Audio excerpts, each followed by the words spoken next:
Arthur Morgan dies on a mountaintop, but the real cause is not written only in his lungs. It is written in every train heist, every burning homestead, every desperate promise Dutch ever made and broke. Tuberculosis ends his body. A lifetime of moral debt, accumulated in blood and stolen dollars, ends his world. That final sunrise over the rocks is a funeral for more than one man. It is a story of an era collapsing under its own contradictions, of an outlaw family that once rode as if the horizon itself promised freedom, now reduced to turning on its own. Arthur's last breath is the moment the van der Linde dream finally admits what it has become. Not a rebellion, but a ruin. From its humble beginnings in the rough 1870s frontier to its bloody echoes in the early 1900s, the gang's life spans the death of the Old West. The world was changing.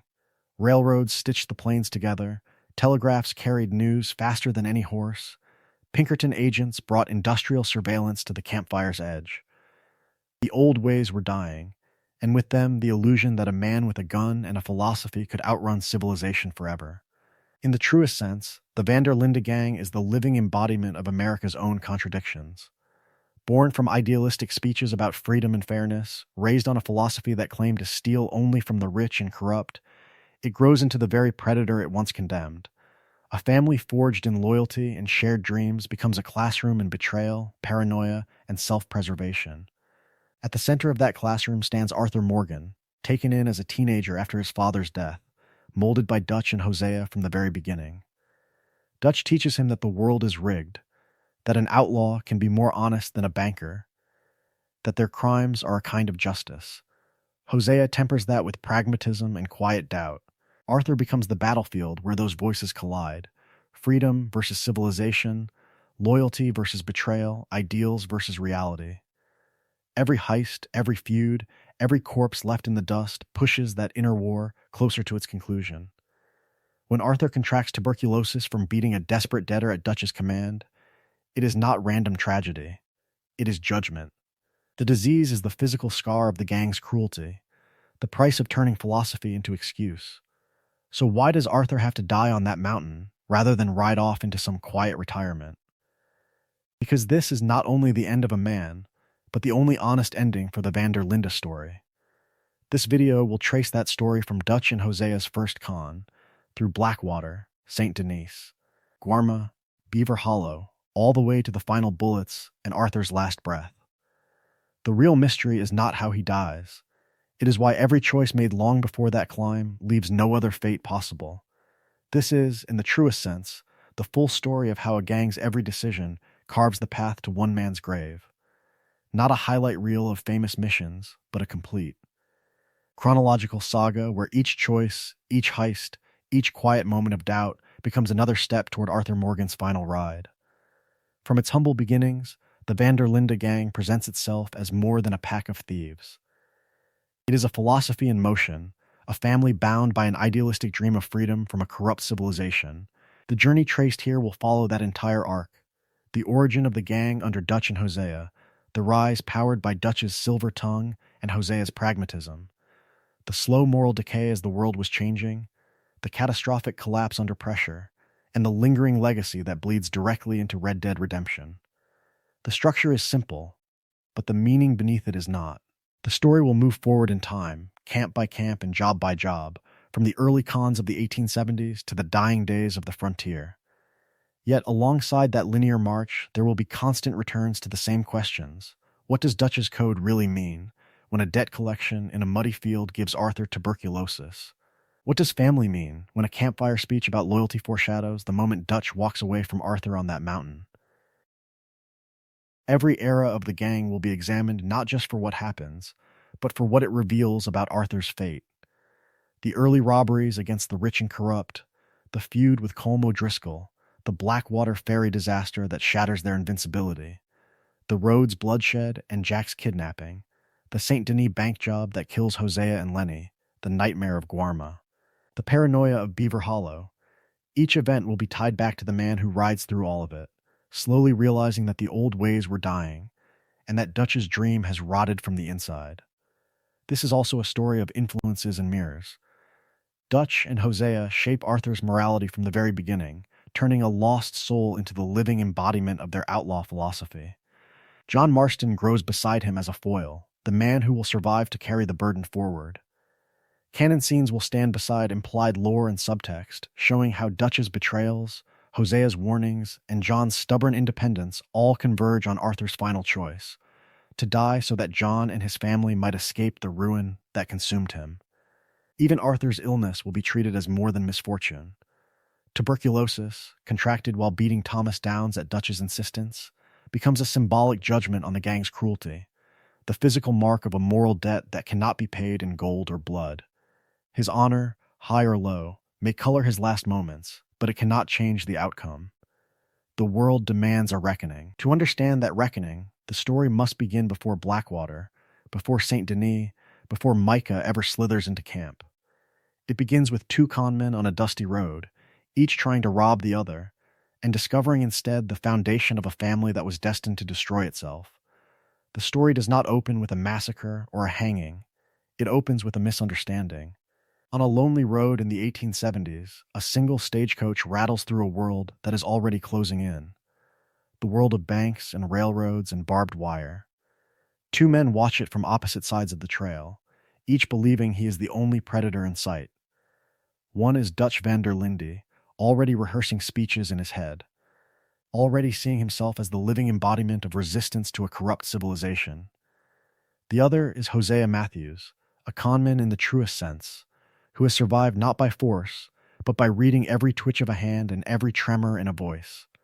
Both move at the same time. Both step into the road. Both raise their guns, not at the coach, but at each other. For a heartbeat, it is pure tension. Two outlaws, two strangers, each realizing that the easy score just became a standoff. Dutch's eyes flash with theatrical outrage. He delivers a grand threat, a whole performance meant to cow the man in front of him, and the passengers behind. Hosea answers with wry amusement, undercutting the drama, his tone dry, his gaze already calculating how frightened the coach driver is, how much money the couple inside might be carrying, how far this can be pushed before someone does something stupid. Then something happens that neither expects. The driver panics, blurts out a desperate offer, and in the scramble of shouted orders and competing lies, Dutch and Hosea begin improvising together. One plays the ruthless bandit, the other the reluctant partner. They riff on each other's threats and promises, spinning a story of danger and mercy, so convincing that the mark practically begs to hand over his valuables. The tension breaks, not with blood, but with laughter. When the stagecoach finally rattles away, lighter in pockets and heavier in fear, the two men holster their guns and keep laughing. Dutch sees in Hosea not a rival to be eliminated, but a mind that can keep up with his own. A man who understands that robbery can be theater, that crime can be framed as philosophy. Hosea sees in Dutch a dangerous dreamer, charismatic and idealistic, already talking about freedom and the old ways were dying, already insisting that the rich deserve to be brought low. From its humble beginnings on that dusty road, their partnership is less a pact between thugs and more a covenant between dreamers. Dutch will be the voice, the prophet railing against a rigged world. Hosea will be the quiet anchor, the skeptic who believes in the man even when he doubts the plan, the one who can see 3 moves ahead and still choose loyalty over safety. Together they imagine a family of outcasts, an outlaw camp that will stand apart from civilization's hypocrisy. But the same charm that can disarm a stagecoach can also seduce a lost soul into believing anything. The same shared laughter that binds them now will make it impossible to walk away when the dreams curdle into delusions. This is the very beginning of a family, and the seed of the tragedy that will one day demand Arthur Morgan's life. Because once these two men start building their utopia, who will be able to tell them when to stop? From its humble beginnings, that utopia is built one small crime at a time. Dutch and Hosea do not start by robbing banks at gunpoint or slaughtering innocents. They start with cons, with stage plays of deception, with robberies carefully aimed at wealthy cattle barons, crooked sheriffs, and railroad men who boast about crushing unions over brandy. If a mark is rich, arrogant, or cruel, then he deserves it. That becomes the first unwritten law. So Dutch crafts a philosophy to match the targets. Around campfires and in dingy saloons, he delivers speeches about freedom from government control, about how civilization is just a polite word for cages and chains. The world was changing, he insists, and not for the better. Railroads carve up the land, factories poison the sky, and men in suits decide who lives and who starves. In this story, the van der Linde gang is not merely stealing, it is resisting. Crime becomes a banner, a declaration that the old ways were dying and someone has to stand against the march. Hosea believes in much of this, but in the truest sense, he believes in survival first. Where Dutch talks about destiny and principle, Hosea talks about risk and consequence. He knows when to walk away from a mark who feels wrong, when to abandon a town that suddenly grows too curious about the strangers passing through. He reins in Dutch's wilder schemes with gentle questions, with a raised eyebrow, with a quiet, maybe not this one, Dutch, that never quite challenges Dutch's pride. Dutch is the orator, Hosea is the hand on the reins. The result is a strange hybrid, part criminal syndicate, part traveling family, part social experiment. Around the fire sit thieves, drifters, and every lost soul the two men have collected, from a boy named Arthur to a scrawny kid called John. They share food, share stories, share a code.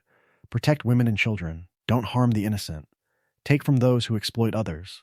In their own minds, they are the living embodiment of a better world, a family forged in opposition to a cruel civilization that has no place for them. Yet even here, at the very beginning, the first hairline cracks appear. Dutch starts to romanticize the violence that makes the dream possible, turning each gunshot into a line in his grand speech. He needs to be at the center of every story, the hero of every robbery, the man whose name echoes after each daring escape. Hosea's cautions still come, but now Dutch sometimes talks over them, or laughs them away. A riskier mark is taken, a cleaner exit ignored for a flashier one, a frightened clerk roughed up a little more than necessary. Individually, these moments feel small, almost invisible. Together, they are the first betrayals of the code Dutch claims to worship. And as the gang grows, those tiny compromises will become the pattern that leads them, step by step toward Blackwater, St. Denis, and the mountain where Arthur Morgan will pay the final price for a dream that could never survive the world closing in. Those tiny betrayals of the code do not happen in a vacuum. They happen inside something Dutch has spent decades building, not a gang but a family. From the very beginning, Dutch refuses the word gang. To him, that sounds crude, transactional, temporary. Family sounds sacred. Family turns a loose circle of outlaws into a moral project, a story of belonging and salvation. Questioning a leader in a gang is strategy. Questioning a father in a family is betrayal. And Dutch understands that difference in the truest sense. So the language hardens. Around the campfire, he does not talk about shares and profits, he talks about loyalty and destiny. Around the children, he promises protection, education, a future where they will not have to live as he does.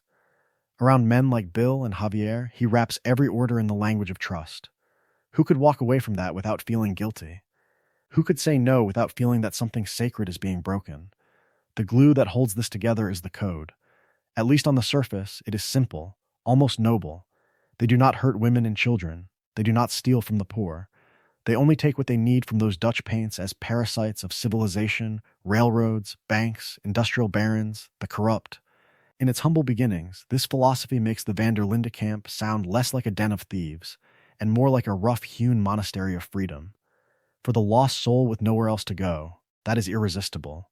Runaways fleeing abusive fathers, orphans with no land, no prospects, no name anyone cares about, former slaves, dispossessed natives, widows who watch civilization burn their lives down and call it progress. Each one arrives with a private wound, and Dutch's first gift is not money or guns, but meaning. Here, he promises, the world finally makes sense. In that promise, the gang becomes the living embodiment of his philosophy. They are not just robbing trains, they are, in his words, striking back at a rigged world. They are not hiding from the law, they are resisting a corrupt system that crushes the poor and rewards the powerful. It is rebellion, it is family, it is purpose. A story of loyalty and betrayal, of dreams and delusions, written in stolen dollars and campfire speeches. Is it any wonder they feel morally superior, even as bodies pile up? Dutch's rhetoric turns every crime into an act of righteousness, every doubt into cowardice, every outside criticism into proof that the world was changing for the worse, and only they still remembered the old ways were dying.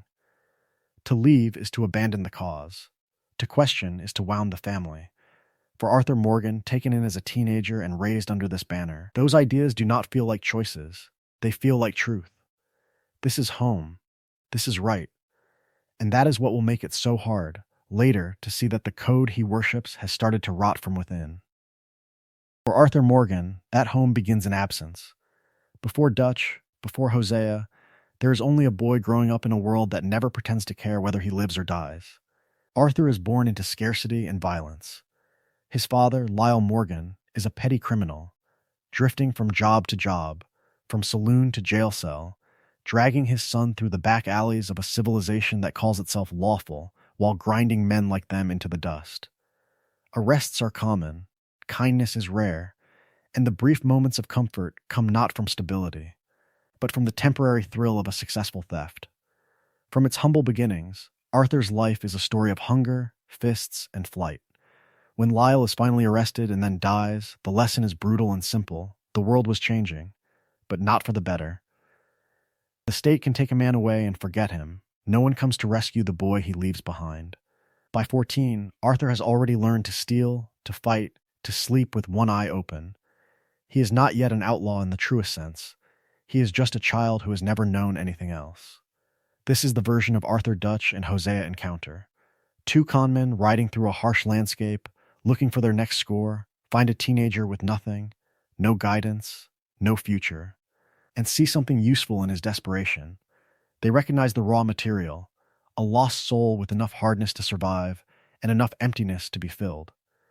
Is it mercy or is it opportunity? From the very beginning, the mentorship splits in two. Dutch takes Arthur under his wing as a teacher of ideas. He talks about freedom, about throwing off the chains of a rigged system, about building a family that answers to no government, no railroad, no banker. Around the campfire, Dutch quotes books, spins philosophy into bedtime stories, and tells Arthur he is better than the world that abandoned him. Hosea, by contrast, teaches survival. He shows Arthur how to hunt clean, how to scout a town without drawing eyes, how to read a man's intentions from his posture and his silence. Where Dutch glorifies the robbery, Hosea questions whether it needs to happen at all. Avoid blood when possible. Walk away when the cost is too high. See the world as it really is, not as Dutch imagines it could be.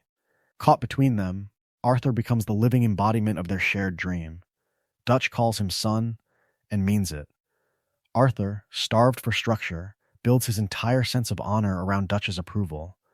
Every successful job, every show of loyalty, feels like proof that Dutch's philosophy can save the broken.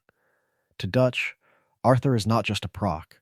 He is evidence that the gang's ideals can take a damaged boy and turn him into something noble. But what happens when the two teachers begin to disagree? When Dutch's rhetoric drifts further from Hosea's quiet pragmatism? What happens when the men who built Arthur's moral world start to contradict not only each other, but themselves? The answer to that question will decide not just Arthur's fate, but the fate of the entire Van der Linde dream. From that tension between teacher and teacher, Arthur's code is forged. Not in a single moment, but over years of riding beside Dutch and Hosea, through blizzards, border towns, and backwater saloons, as the boy who lost his father is remade into the gang's truest believer. This is a story of a child shaped into a principle, and then chained to the man who gave that principle a name. In those training years, every robbery is a lesson, every con a sermon. Dutch shows Arthur how to walk into a bank with his head high, how to speak about freedom and civilization even as he empties the vault. The targets are always framed as corrupt, rail barons, bankers, lawmen on the take. When the gang hits a train or a stagecoach, Arthur is told it is not greed, but balance. They are taking back what was stolen from the common folk. Crime becomes philosophy. Violence becomes politics. Hosea adds a different edge. Where Dutch is thunder, Hosea is the long, low rumble that follows. He teaches Arthur to scout a town before a job, to watch who carries a gun, who wears a badge, who looks hungry enough to talk. He warns him against unnecessary cruelty, not because Hosea is soft, but because cruelty is messy, draws attention, and corrupts the soul. When Arthur wants to solve a problem with his fists, Hosea makes him sit, think, and wait. In the truest sense, Hosea is teaching him to see the long game in a world that only respects the short one.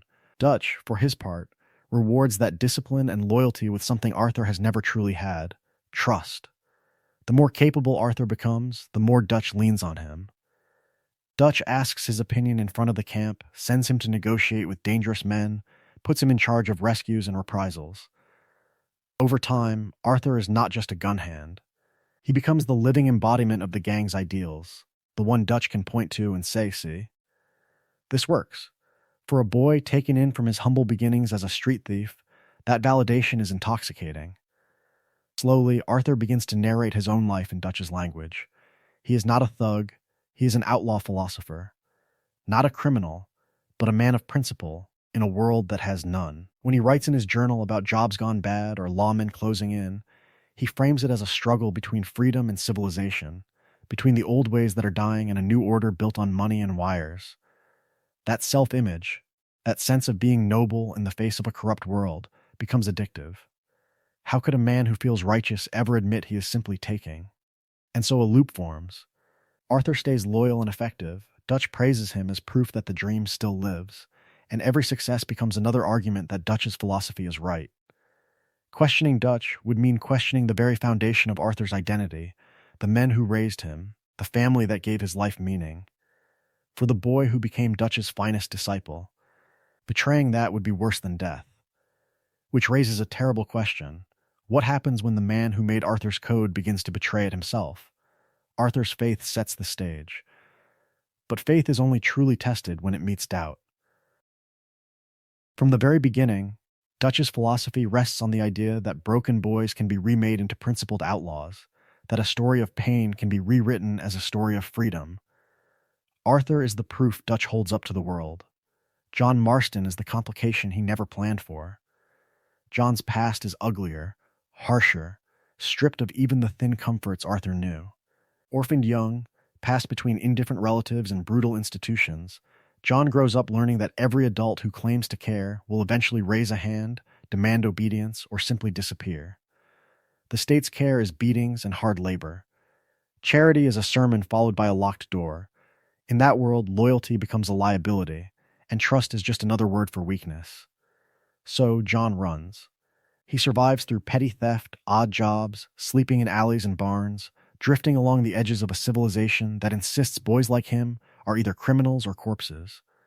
By the time Dutch and Hosea cross his path, this is not a naive child in need of a father.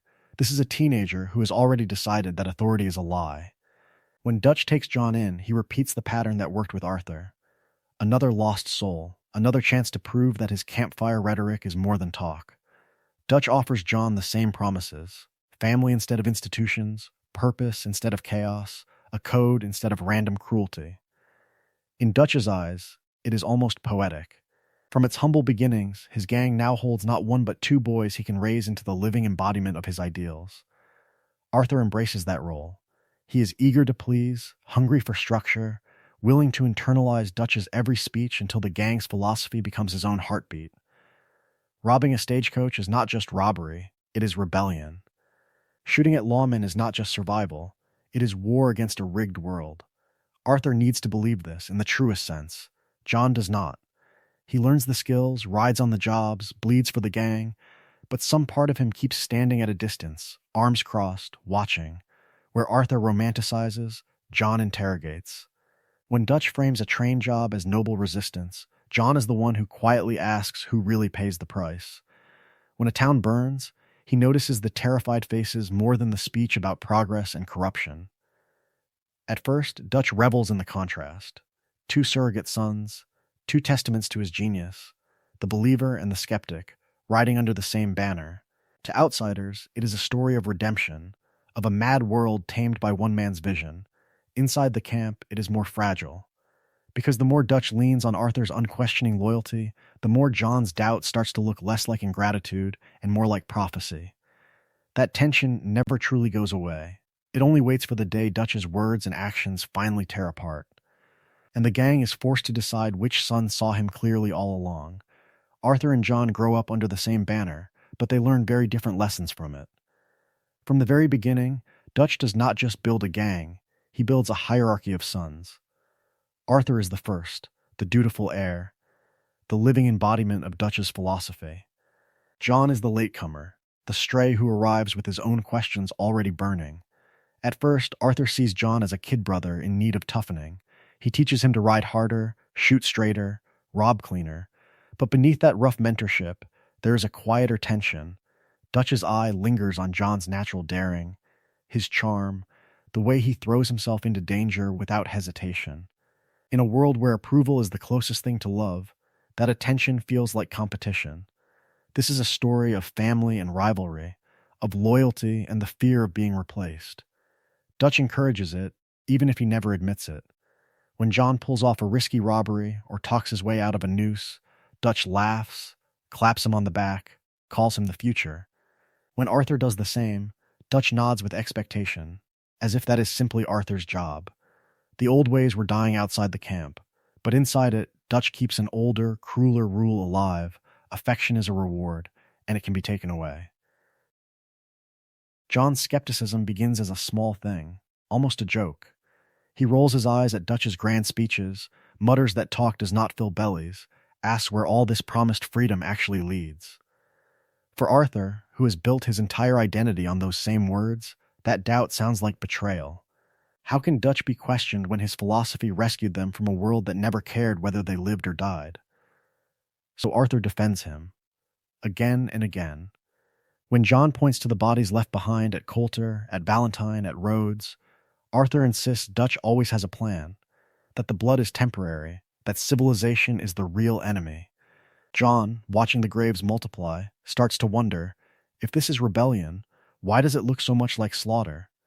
Their arguments are rarely dramatic explosions, they are slow burns. John disappears for stretches, chasing Abigail, chasing space, maybe chasing a life that is not constantly on the run. Arthur calls it irresponsibility, weakness, proof that John cannot be trusted when things turn bad. Dutch plays mediator, but always with a purpose, favoring whichever son best serves the next scheme. One day Arthur is the trusted right hand. The next, John is the golden boy Dutch swears will carry the dream forward.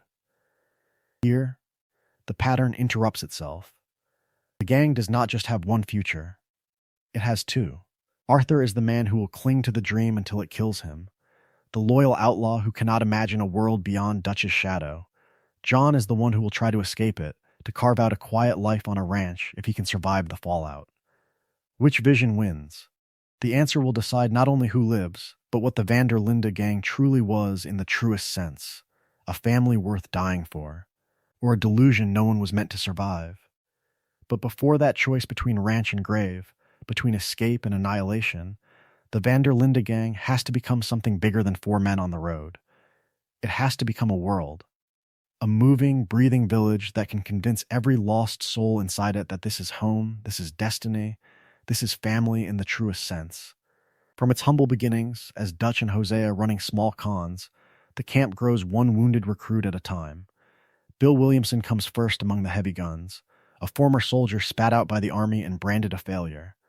He is brutal, insecure, quick to anger, carrying war trauma he barely understands. Dutch finds him drunk, humiliated, and points that rage outward. The problem, Dutch explains, is not Bill. The problem is the government that used him, discarded him, and called it order. Javier Escuela arrives from the opposite direction, a revolutionary exile whose dreams of freedom in Mexico have already been crushed. He has seen political betrayal up close, watched idealistic uprisings choked by the same kind of power Dutch claims to resist. For Javier, Dutch's philosophy sounds familiar: stand against civilization, against capital, against the corrupt law that serves both. The irony is quiet but sharp. Javier flees one failed revolution and walks straight into another, believing this one will finally keep its promises. Others follow. Charles Smith, born between worlds, half black and half native, never fully accepted by either, becomes the living embodiment of the gang's better nature, thoughtful, principled, deadly when forced. Sadie Adler, a grieving widow whose husband is murdered by O'Driscolls, is dragged into camp as a victim and slowly reborn as an outlaw. Each brings a different wound: poverty, racism, displacement, grief. Dutch names each wound, then hands it an enemy. The camp itself becomes a story of order within lawlessness, Women cook, sew, manage supplies, and keep track of the money. Children run between wagons, chasing each other through a world they think is normal. Men sharpen knives, clean guns, and plan robberies around the fire. Susan Grimshaw enforces rules with an iron glare. Pearson complains while he butchers meat. At the center, Dutch strolls and speeches, a benevolent patriarch holding court, preaching freedom under canvas and lantern light. Inside this roaming village, roles crystallize. Hosea is co-founder and conscience, the quiet strategist who still remembers the old ways were dying for a reason. Arthur becomes the enforcer and lieutenant, the man who turns Dutch's grand ideas into hard, bloody reality. John is the talented but unreliable younger gun, brilliant in a fight, absent when responsibility calls. Bill and Javier bring muscle, Charles brings heart and skill, Sadie brings fury, and even hangers-on like Uncle bring a strange, lazy familiarity that makes it all feel permanent. Every new recruit, every new wagon, makes the illusion stronger. This is not a gang on borrowed time, this is a community with a future. Or so they tell themselves. Which is why, when the first real cracks appear at Blackwater and beyond, the collapse will not just be violent, it will be emotionally catastrophic, as if an entire world is being torn down, one tent peg at a time. For a time, that world does feel permanent. It breathes, it moves, it rolls across the map like a traveling kingdom built on wagons and borrowed land. This is the gang's rhythm, from its humble beginnings as a loose band of drifters to a full encampment with chores, watch rotations, and a ledger. The Van der Linde outfit becomes the living embodiment of a roaming frontier court. The pattern is simple, almost ritualistic. Find a remote place the law has not yet tamed. Pitch tents under the trees or against the cliffs. Send scouts riding out in every direction. Hosea talks to townsfolk, plays cards, listens. Arthur and Charles hunt, ride the perimeter, measure the mood of the countryside. Dutch sits at the center, listening to reports, turning rumors about railroads, banks, and wealthy magnates into targets. A train here, a stagecoach there. A bank vault in Valentine or Saint Denis, every heist is another verse in a story of resistance. Each job is never just about the money. It is framed as a step on the road to salvation. Dutch tells them that one more big score will buy true freedom, that somewhere out there lies a place beyond civilization, beyond Pinkertons, beyond betrayal. Guarma, Tahiti, an imaginary ranch in some distant valley. Names change. The dream does not. In the truest sense, the robberies become a kind of outlaw tax on a corrupt world, proof that their philosophy still has teeth. Between those bursts of violence, camp turns into home. There are shared meals at the fire, Uncle's lazy songs, Javier's guitar, Tilly and Mary Beth trading stories, children chasing each other between wagons. Susan Grimshaw enforces order, Pearson complains as he ladles stew, and for a brief evening the gang feels less like criminals and more like a rough-hewn family clinging to its own fragile peace. Dutch walks among them, hand on shoulders, voice low and reassuring, a king without a crown moving through loyal subjects who hang on every promise. How could such a place be anything but righteous in their eyes? Yet every successful score tightens the trap. The more blood spilled, the more friends buried, the harder it becomes to imagine walking away. They have sacrificed too much to turn back now, Dutch insists, and each new danger is justified as the final risk before paradise. Is it courage or delusion? Is this loyalty or fear of admitting the dream was false from the very beginning? Beyond the firelight, the world was changing. Railroads knit the continent together, telegraphs carried news faster than any horse, and the Pinkertons turned manhunts into a science. The old ways were dying, even as Dutch preached that nothing had changed. His moving kingdom rolls on, chasing a horizon that no longer exists, and soon that collision between myth and modern state power will turn their wandering camp into a battlefield. The world was changing, and for the first time, the Van der Linde gang could not simply ride away from it. From its humble beginnings in the 1870s. This had been a story of men and women slipping through the cracks of a half-tamed continent, using distance and confusion as their greatest allies. But by the late 1890s, that continent was being sewn shut. Territories that once existed as names on a map and rumors in a saloon were becoming states with governors, judges, and standing budgets for law enforcement. The frontier that Dutch romanticized had never been pure, but it had been porous. Now, rails and wires and bureaucrats were stitching it into a single, watchful organism. What had been scattered sheriffs and posses became marshals, circuit courts, and federal warrants that did not stop at a river or a county line. Technology did what no posse ever could. Railroads turned weeks of hard riding into a day's travel. Telegraph lines carried descriptions of outlaws ahead of their own horses, making the gang's next hideout a place the law had already heard of. Better firearms, repeating rifles, and smokeless powder made stand-up gunfights less heroic and more suicidal. And hovering over it all were the Pinkertons, the living embodiment of industrial order turned into a private army, turning manhunting into a profession rather than a pastime. In the truest sense, distance itself was dying. The old ways were dying with it. Dutch's philosophy, born in bare rooms and campfires, had depended on being able to vanish into the spaces civilization had not yet claimed. Now those spaces were being surveyed, taxed, and patrolled. The gang rode into towns such as Valentine expecting the same old dance. A robbery, a chase, a clean getaway. Instead, they found wanted posters arriving almost as fast as the news of the crime, and bounty hunters who knew their names before ever seeing their faces.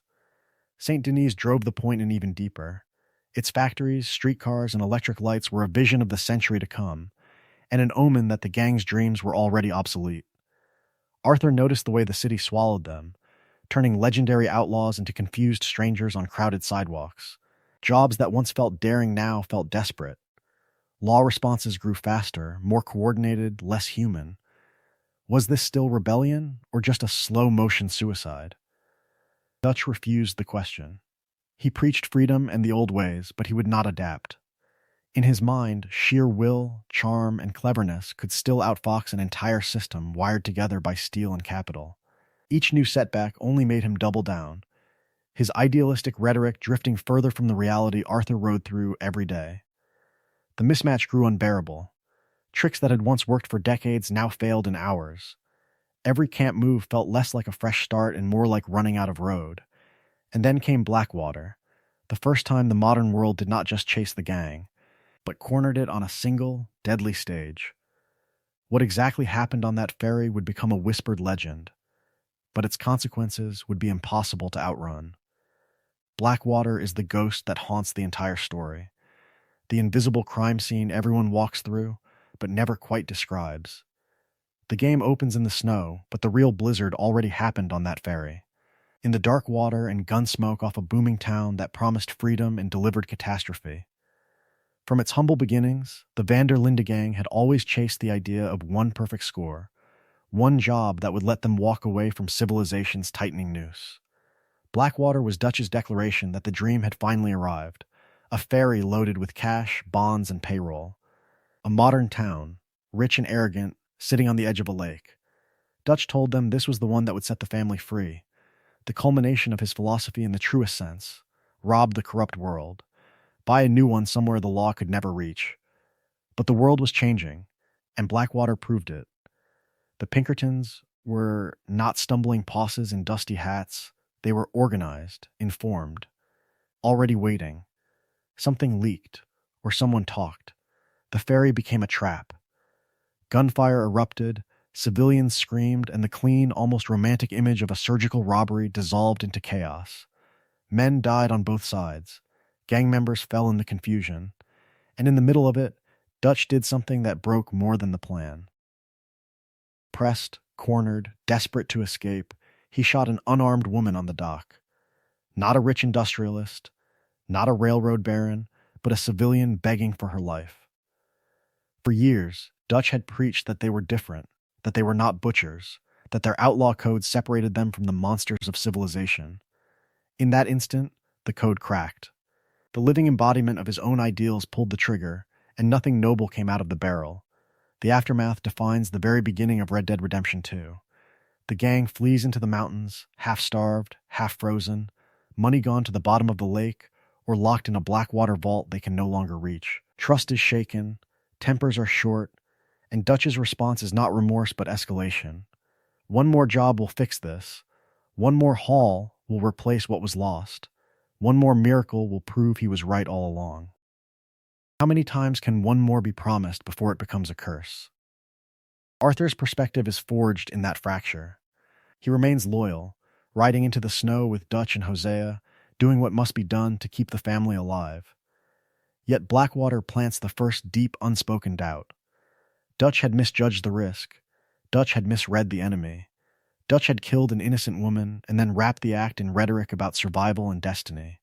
For a man raised on Dutch's words, it is the first time the sermon and the scene do not match.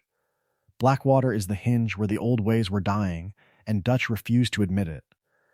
It is the first undeniable moment when his ideals and his actions truly diverge, when the dream of freedom begins to rot into delusions of grandeur. That ferry, that gunshot, that lost fortune form, the first iron link in the chain that will drag Arthur up that final mountain, toward a death paid for long before his lungs ever began to fail. In the smoking aftermath of Blackwater, the dream does not shatter in a blaze of glory. It freezes. The gang's grand philosophy, once shouted over campfires and card games, is suddenly reduced to shallow breaths in the thin, merciless air of Coulter. This is where the story of their survival becomes a story of slow unraveling, where the first real cracks in Dutch's legend are etched by ice and hunger rather than bullets. Coulter is misery in the truest sense. The cabins are half rotten, the wind howls through every gap, and the snow never seems to stop. Food is scarce, ammunition is low, and half the gang is injured, frostbitten, or simply terrified. Children huddle near failing fires, while hardened outlaws stare at empty plates and wonder, silently, whether the world has finally caught up with them. Dutch walks among them with his coat buttoned and his voice steady, promising that this is only a temporary setback. That freedom waits just beyond the next ridge. But the eyes that follow him are not those of believers from its humble beginnings. They are the eyes of people asking a question no one dares to speak. Is the dream already dead? In that silence, Arthur becomes the living embodiment of grim necessity. While Dutch talks, Arthur rides. He pushes through blizzards to hunt deer and wolves, hauls carcasses back through waist-deep snow, and shoulders the brutal work that keeps this fragile family from freezing or starving outright. When John disappears into the storm, it is Arthur who goes after him, dragging a half-dead man off a mountainside, while wolves circle in the dark. Dutch frames it as proof of their loyalty and brotherhood, but the reality is harsher. Without Arthur's willingness to bleed, the gang's lofty philosophy would have ended in those cabins. This is also where Micah Bell slithers into prominence. Found in a snowed-in jail, a lost soul with a mean streak and a silver tongue, he quickly understands what Dutch wants to hear.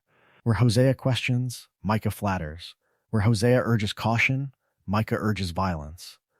Dutch, stung by Blackwater and desperate to feel powerful again, begins to lean toward the man who tells him he is still a genius, still a prophet, still right about a world where civilization is the enemy and every atrocity can be justified as resistance. Is this loyalty, or the first quiet betrayal of everything the gang once claimed to be? Dutch recasts their suffering as martyrdom. They are not fugitives hiding in the snow. They are persecuted outlaws standing against a corrupt system that wants to crush freedom itself. If they rob a train in a blizzard, it is not greed, it is survival. If men die, they are sacrifices to a greater cause. Yet each choice Dutch makes in that storm, whose counsel he trusts, whose lives he risks, whose doubts he ignores, will echo all the way to Arthur's last ride up another mountain, under another dying sun.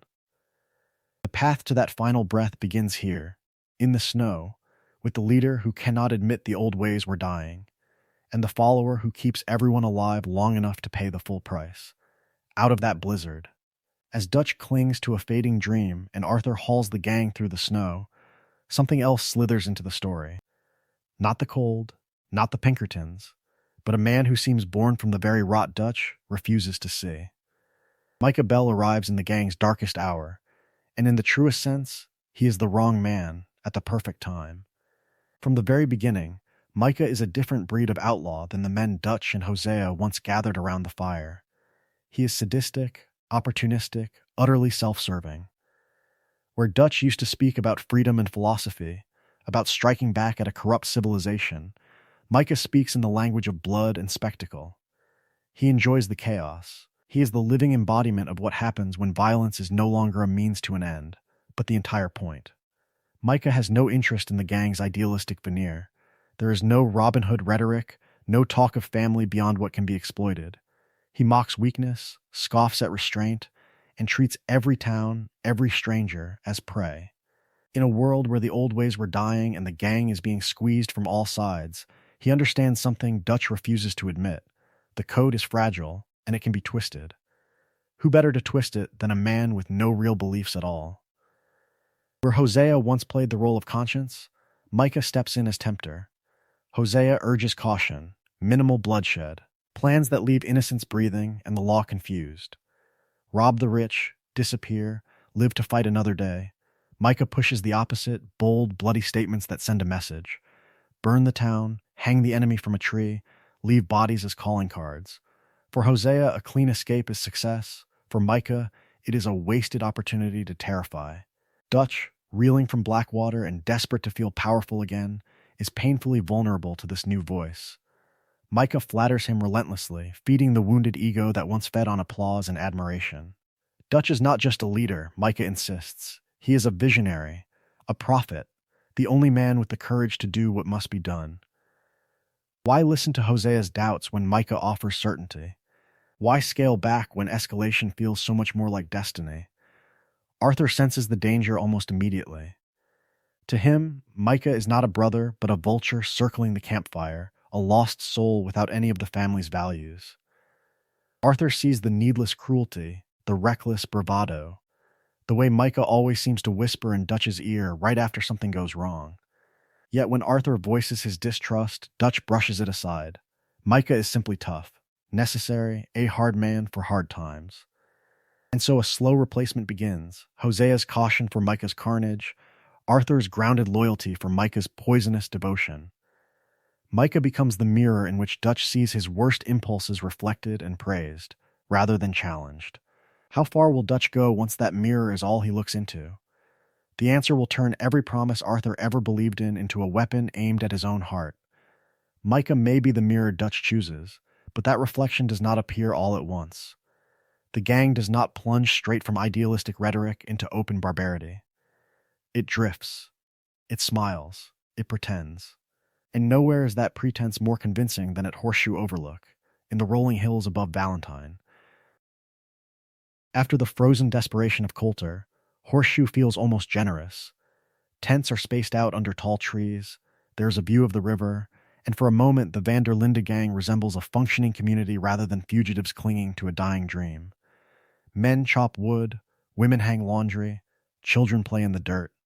This is a story of outlaws trying to rehearse normal life, going through the motions of a town they can never truly join. Days fall into a rhythm. Arthur rides into Valentine for routine robberies, roughing up a shopkeeper here, holding up a stagecoach there, then cooling off with a bar fight that ends in mud and laughter. The town itself is the living embodiment of a frontier in transition. Cattlemen and drifters drinking beside bankers and railroad men, all pretending the old ways were not already dying around them. Dutch insists this is only temporary, a brief stop on the way to something grander. Within camp, the illusion deepens. There are drunken nights where Strauss plays the harmonica, Javier strums his guitar, and even Dutch sways with a bottle in hand, telling stories from its humble beginnings, when the gang robbed only the rich and corrupt.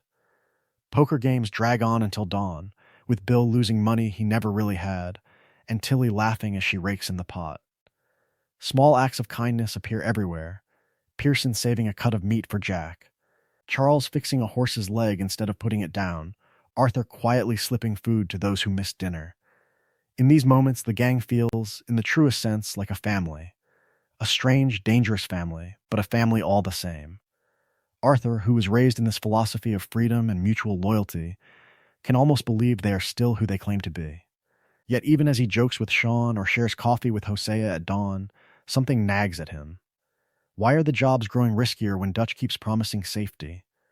Why does every temporary plan demand more blood? Dutch uses Horseshoe as a stage.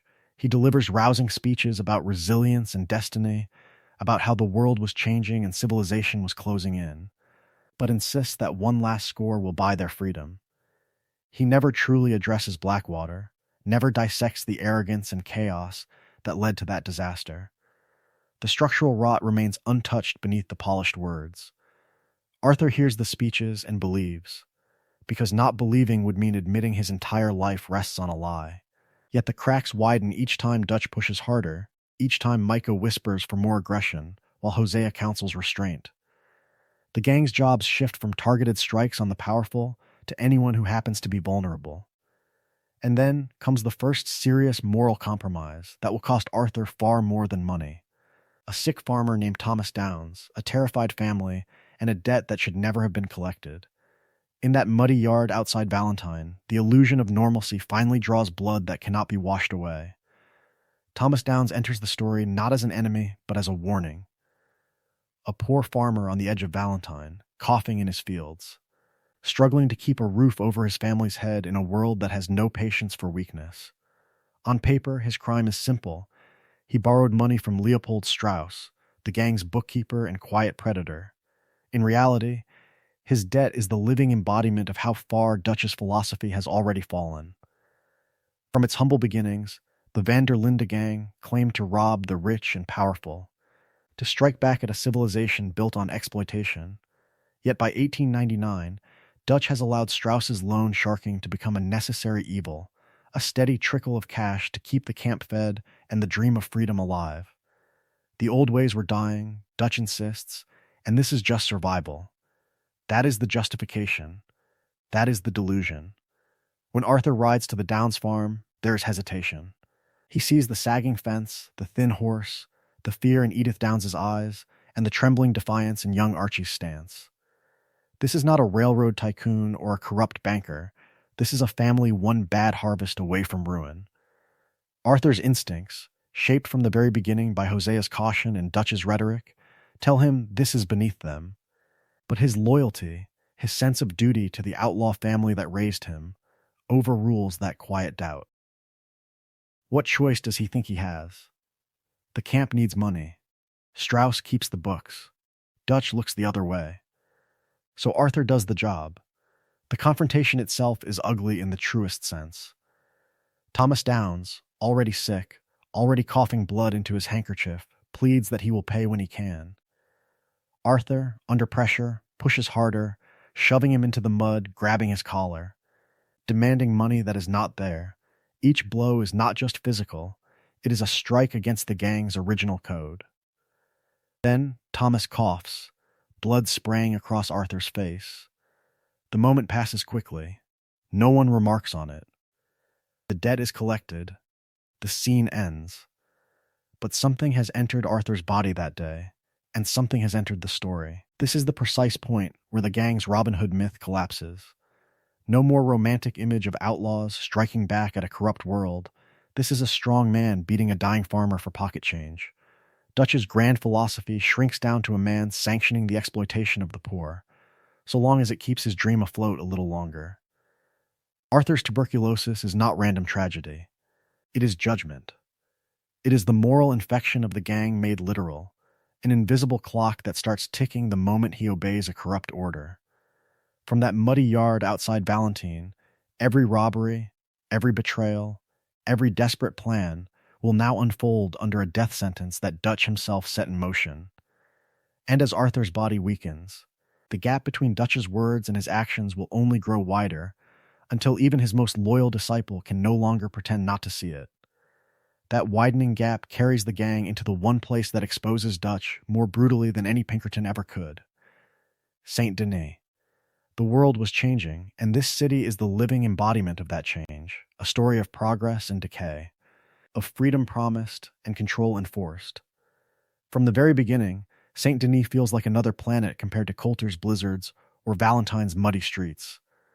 Electric lights hum above cobblestone roads, choking factories spit smoke into the sky, and trolleys rattle past crowded sidewalks where bankers, beggars, and dock workers share the same filthy air without ever sharing the same life. Police patrol every corner, not as distant threats, but as a permanent, organized presence. In this place, the Van der Linde gang is not a legendary band of outlaws. It is a handful of tired fugitives, small and outdated, swallowed by civilization. For Dutch, the city is both intoxicating and infuriating. He studies the opera house and the mansions, the slums and the sweatshops, and sees a physical map of everything his philosophy has always raged against. Here is control made visible in stone and steel. Here is inequality measured in blocks, opulence a few streets away from children sleeping in alleys. Here, the old ways were dying, not in theory, but in brick, wire, and law. Dutch calls Saint Denis a cesspit, yet he cannot look away. He is drawn to it, as if the city is daring him to prove his ideas still matter. But Saint Denis does not bend to him, it uses him. The gang's work there grows more desperate, more chaotic, more exposed. Dutch throws in with Angelo Bronte, a crime lord who plays the idealistic outlaw and the self-styled gentleman against each other with almost clinical amusement. Two men who both imagine themselves masters of the game, quietly trying to rob each other at the same time. Every job raises the stakes while lowering their control, rescuing Jack, robbing a trolley station, planning the great bank heist that will finally set them free. Instead, the bank becomes the breaking point. Pinkertons swarm, Lenny is gunned down on the rooftop, and Hosea is dragged into the street and executed as an example. In an instant, the gang's strategist, its oldest voice of reason, its conscience, is gone. Hosea's death is not just another loss. It is the moment Dutch's last restraint dies with him. The man who once urged patience and subtlety, who reminded Dutch that family mattered more than revenge, is no longer there to pull him back from the edge. For Arthur, watching Hosea's body slump to the ground under a civilized firing squad, faith in Dutch does not merely crack. It shatters. From this point on, Dutch's war is no longer about freedom versus civilization in the truest sense.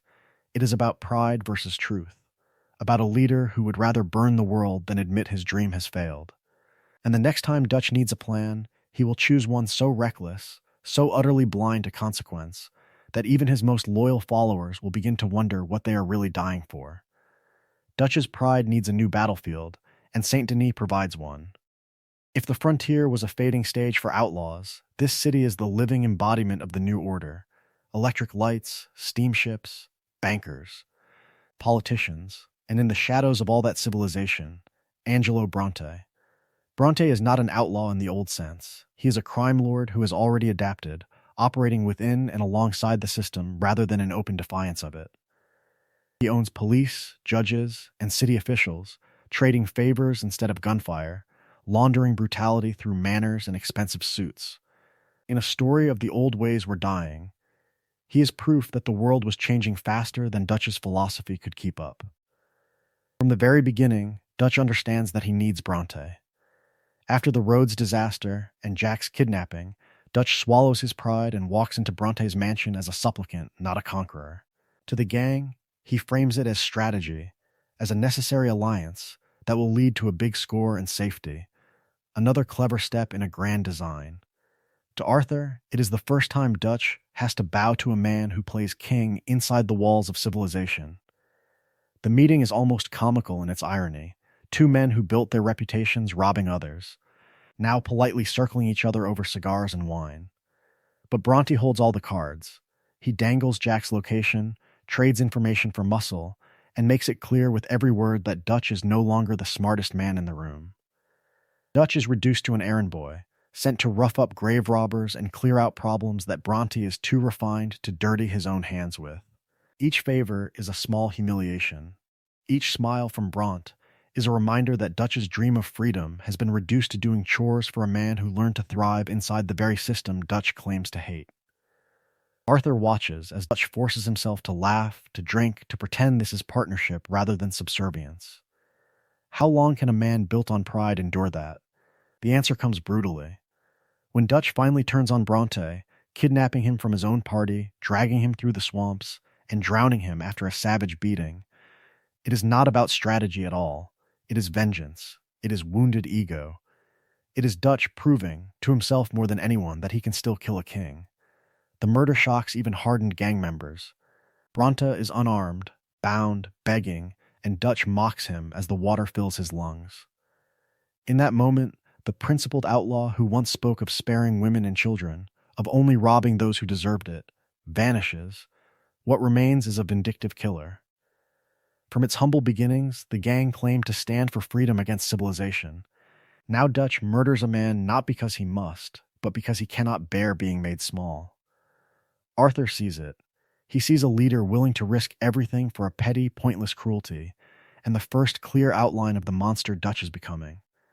Dutch's bullet in Bronte's head is not an ending, it is an opening. The moment the bodies hit the water in Saint Denis, the story lurches sideways, and the gang is hurled into a place that feels torn out of someone else's nightmare. The shipwreck that follows is more than a plot twist. It is exile made literal. Thrown overboard in the chaos, scattered by storm and gunfire, the Van der Linde gang washes up on the shores of Guarma, a humid, feverish island far from America, far from the camp, far from any illusion of control. From its humble beginnings, this outlaw family claimed to be fugitives from civilization. Now they are cut off from even the world they claim to reject.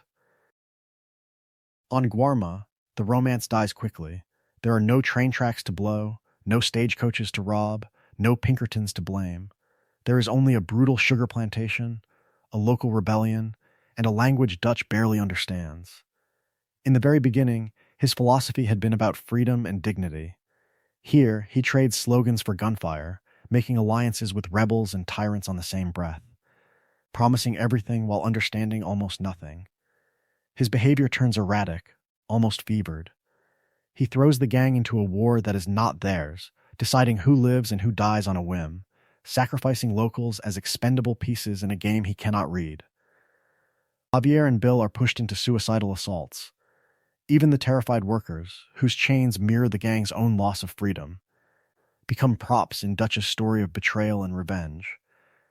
Each setback is blamed on traitors, on cowards, on a world that refuses to recognize his genius, never on himself.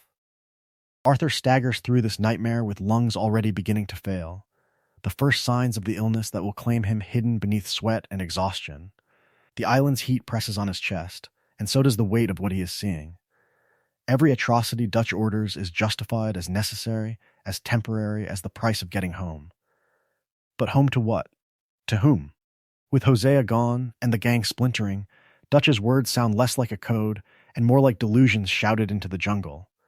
Guarma strips away the last romantic veneer of outlaw life. There is no noble resistance here, only a violent man clinging to power in a world he can no longer shape. The living embodiment of Dutch's dream turns out to be Dutch himself, isolated, paranoid, ready to burn strangers and family alike to keep his ego alive. The old ways were dying, and rather than accept it, he tries to drag everyone down with him. When the survivors finally escape Guarma and set foot on American soil again, it is not a homecoming. It is a point of no return. The Dutch who walks back into camp is not the man who raised Arthur, taught him to read, to question, to believe. Arthur knows it, even if he cannot yet say it aloud. The father he followed is gone. What remains is something far more dangerous. And back in the heart of America, that danger is about to meet lawmen, informants, and a dying frontier that has no place left for lost souls. Back in the heart of that dying frontier, Dutch's unraveling meets something far colder than rival outlaws or personal grudges. It meets money. It meets industry. It meets Leviticus Cornwall. Cornwall is the living embodiment of the new America bearing down on the Van der Linde gang. A railroad magnate, oil baron, and financier, he does not rant about freedom or civilization. He buys them. To him, Dutch and his people are not tragic figures or romantic bandits. They are a minor inconvenience, a smear on a balance sheet. From its humble beginnings, this was always a story of dreamers colliding with men who own the very ground under their feet.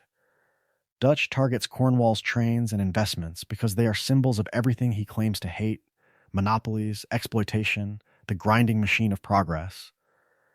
Robbing Cornwall is meant to be a political act, a blow for the common man. In practice, it is a declaration of war against a man with private armies, politicians on retainer, and a direct line to the Pinkerton Detective Agency. The gang stops being regional troublemakers and becomes a national problem that must be erased. Cornwall's money turns principle into pressure. His railroads move lawmen faster. His telegraphs carry descriptions and bounties across states. His contracts buy the loyalty of sheriffs, marshals, and hired guns. Most importantly, his influence brings in Agent Milton and the Pinkertons, professionals who understand that this is not just a manhunt. It is the dismantling of a myth. Milton studies Dutch's philosophy the way a hunter studies tracks. He knows Dutch thrives on the illusion of control, on the belief that he is always one step ahead, always the clever outlaw outwitting a corrupt civilization. Break that aura, show the gang that their leader bleeds and blunders, and the family begins to fracture from within. That is why the Pinkertons hit the gang at their camps, at their supposed safe havens, again and again. No place is home, no night is truly secure. Every raid, every ambush, every shouted ultimatum from Milton becomes, in Dutch's mind, proof that his worldview was right from the very beginning. The world was changing. The old ways were dying.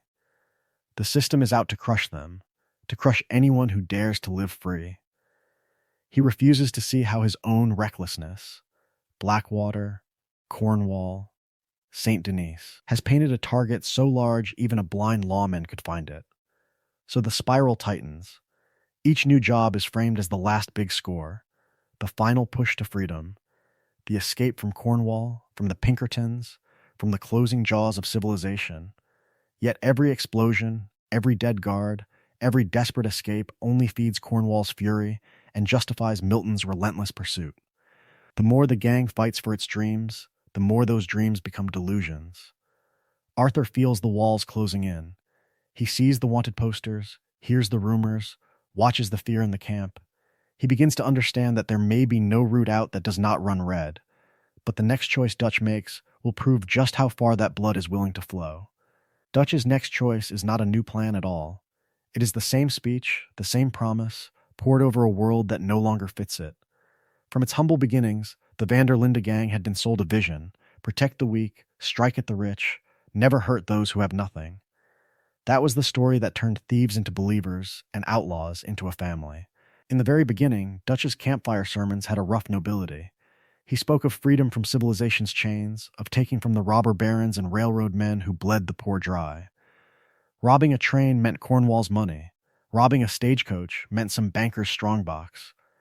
It felt, in the truest sense, like rebellion rather than simple theft.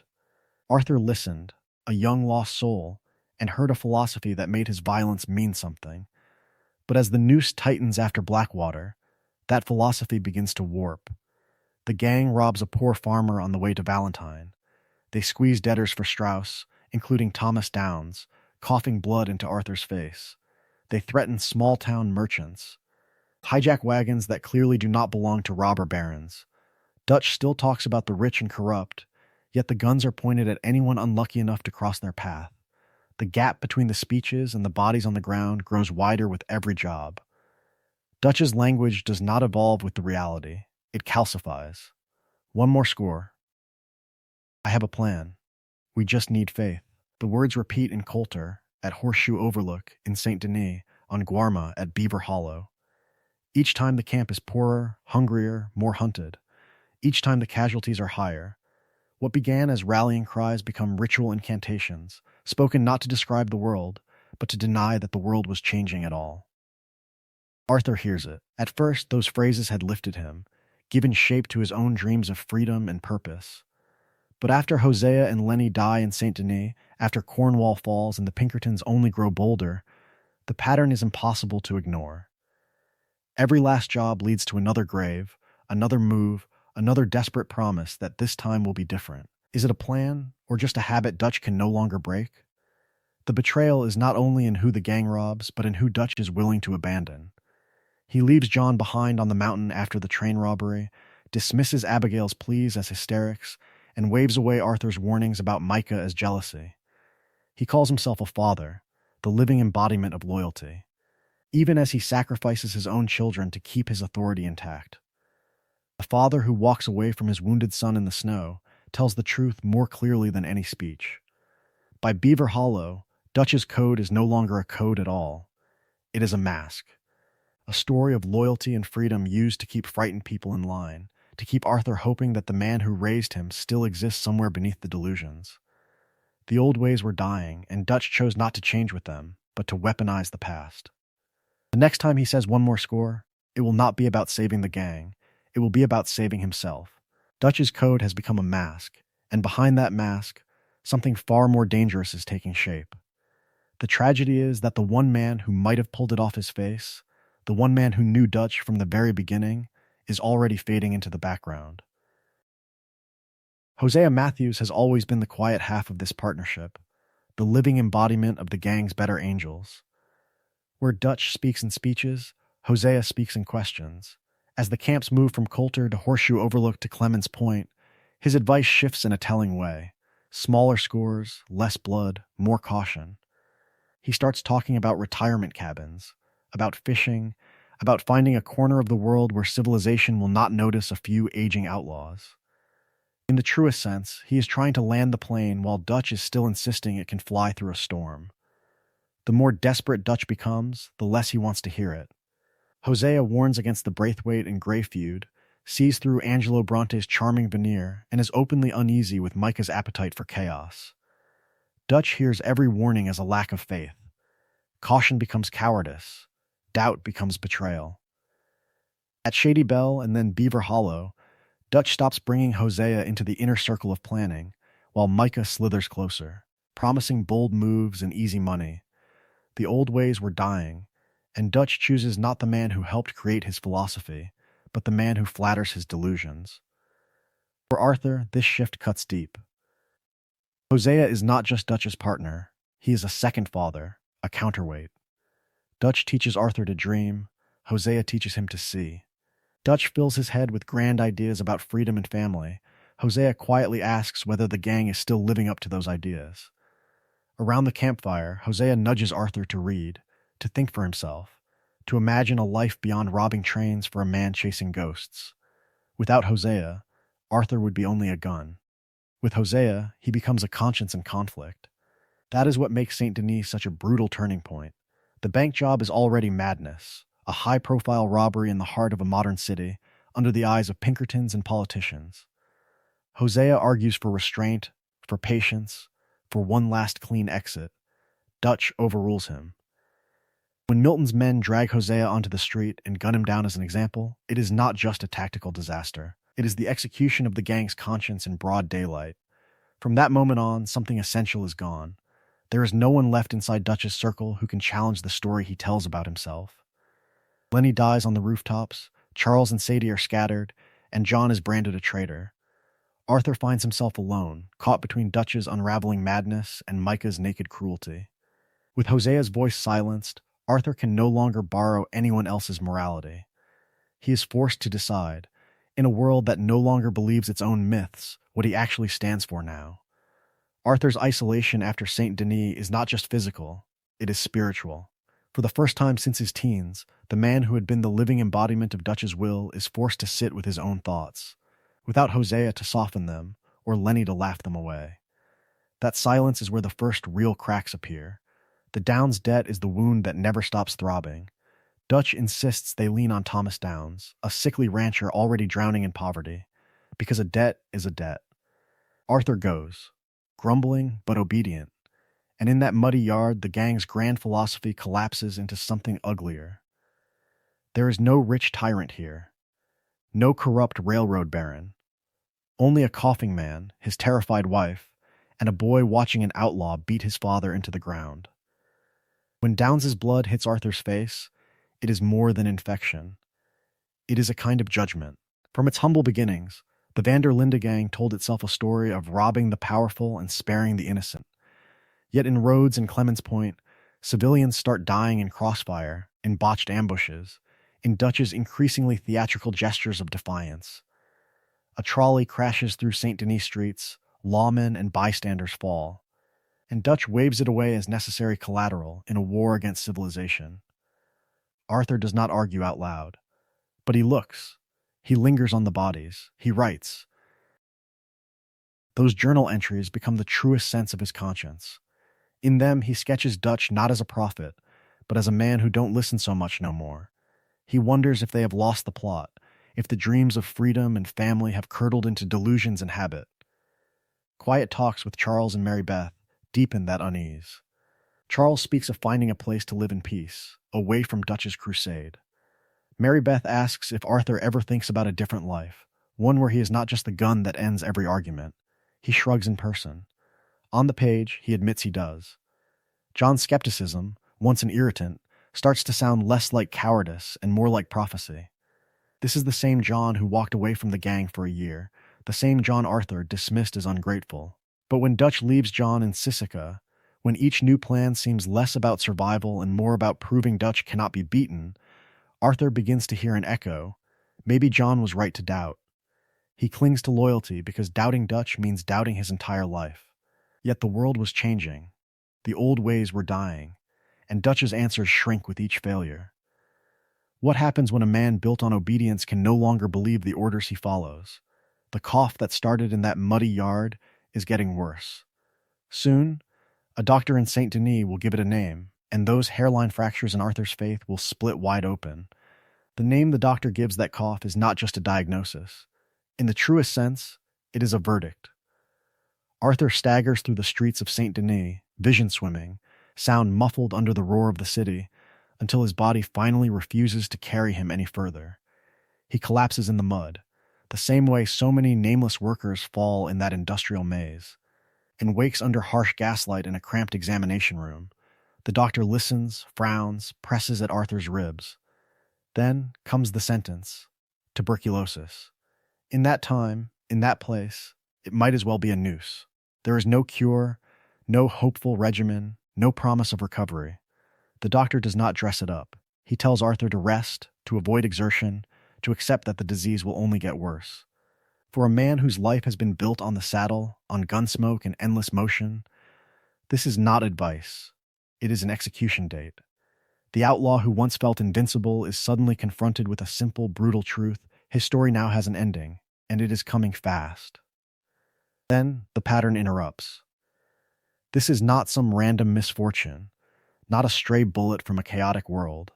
Arthur's mind goes back to a muddy yard, to a coughing, desperate man named Thomas Downs, beaten and threatened because Dutch insisted that every debt must be collected. From its humble beginnings, the gang claimed to rob the rich and spare the poor. Yet Dutch sent Arthur to squeeze a starving family, and Arthur obeyed. The blood on his hands has become blood in his lungs. That connection changes everything. Tuberculosis becomes the living embodiment of the gang's moral decay, carried in Arthur's chest as a constant reminder that their philosophy has rotted. Every breath hurts, and every breath whispers the same accusation. This is what loyalty to a broken code has earned. How can he pretend he is just following orders when his own body is the proof of those orders' cost? From that moment, time itself warps around him. Every mission, every ride, every choice is reframed by the knowledge that there will not be many more. The world was changing, the old ways were dying, and now Arthur feels that death inside him with every cough that leaves blood on his handkerchief. Conversations with John, with Sadie, with Abigail no longer feel routine. They feel final. Even campfire quiet becomes heavy, charged with the question he can no longer avoid. What should a dying man do with the days he has left? Arthur's diagnosis is punishment, yes, but it is also permission. Permission to question Dutch openly, to see Micah's influence for what it is, to admit that their dreams have become delusions.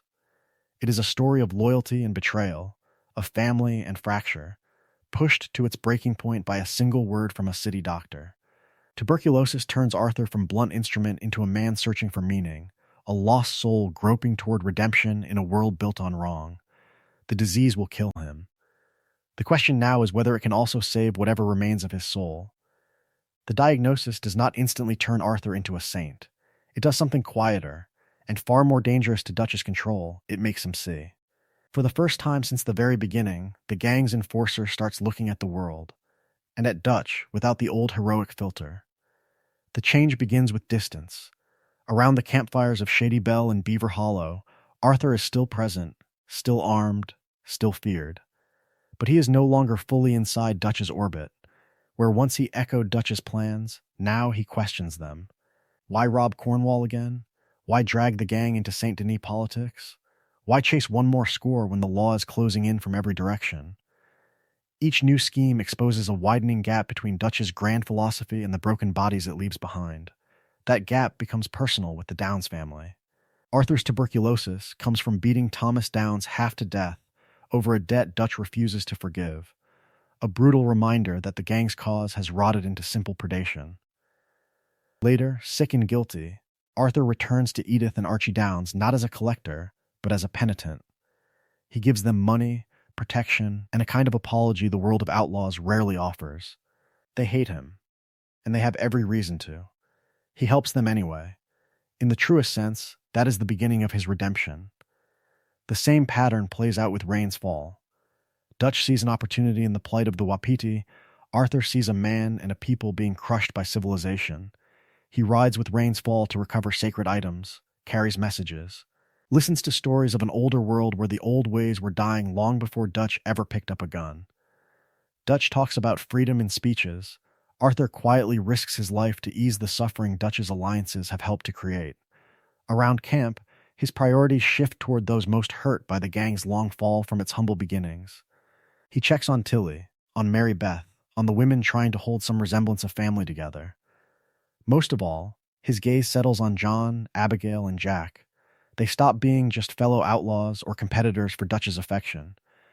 They become a family he might still save from his own mistakes. When Arthur pushes John to run, to buy land, to dream of a ranch instead of a robbery, he is not just giving advice, he is trying to rewrite the ending he never had. All of this is underscored by a growing spiritual restlessness. High honor or low, Arthur begins to ask questions about God, about sin, about whether a man who has done so much wrong can die with anything resembling peace. His conversations with Sister Caldern strip away the bravado. She calls him the living embodiment of both cruelty and kindness, a man pulled between damnation and grace. Their meetings are almost ironic, a nun and a dying outlaw. Two people who should have nothing in common, talking about guilt on a park bench while the world was changing around them. Arthur's redemption is not a miracle that erases his past.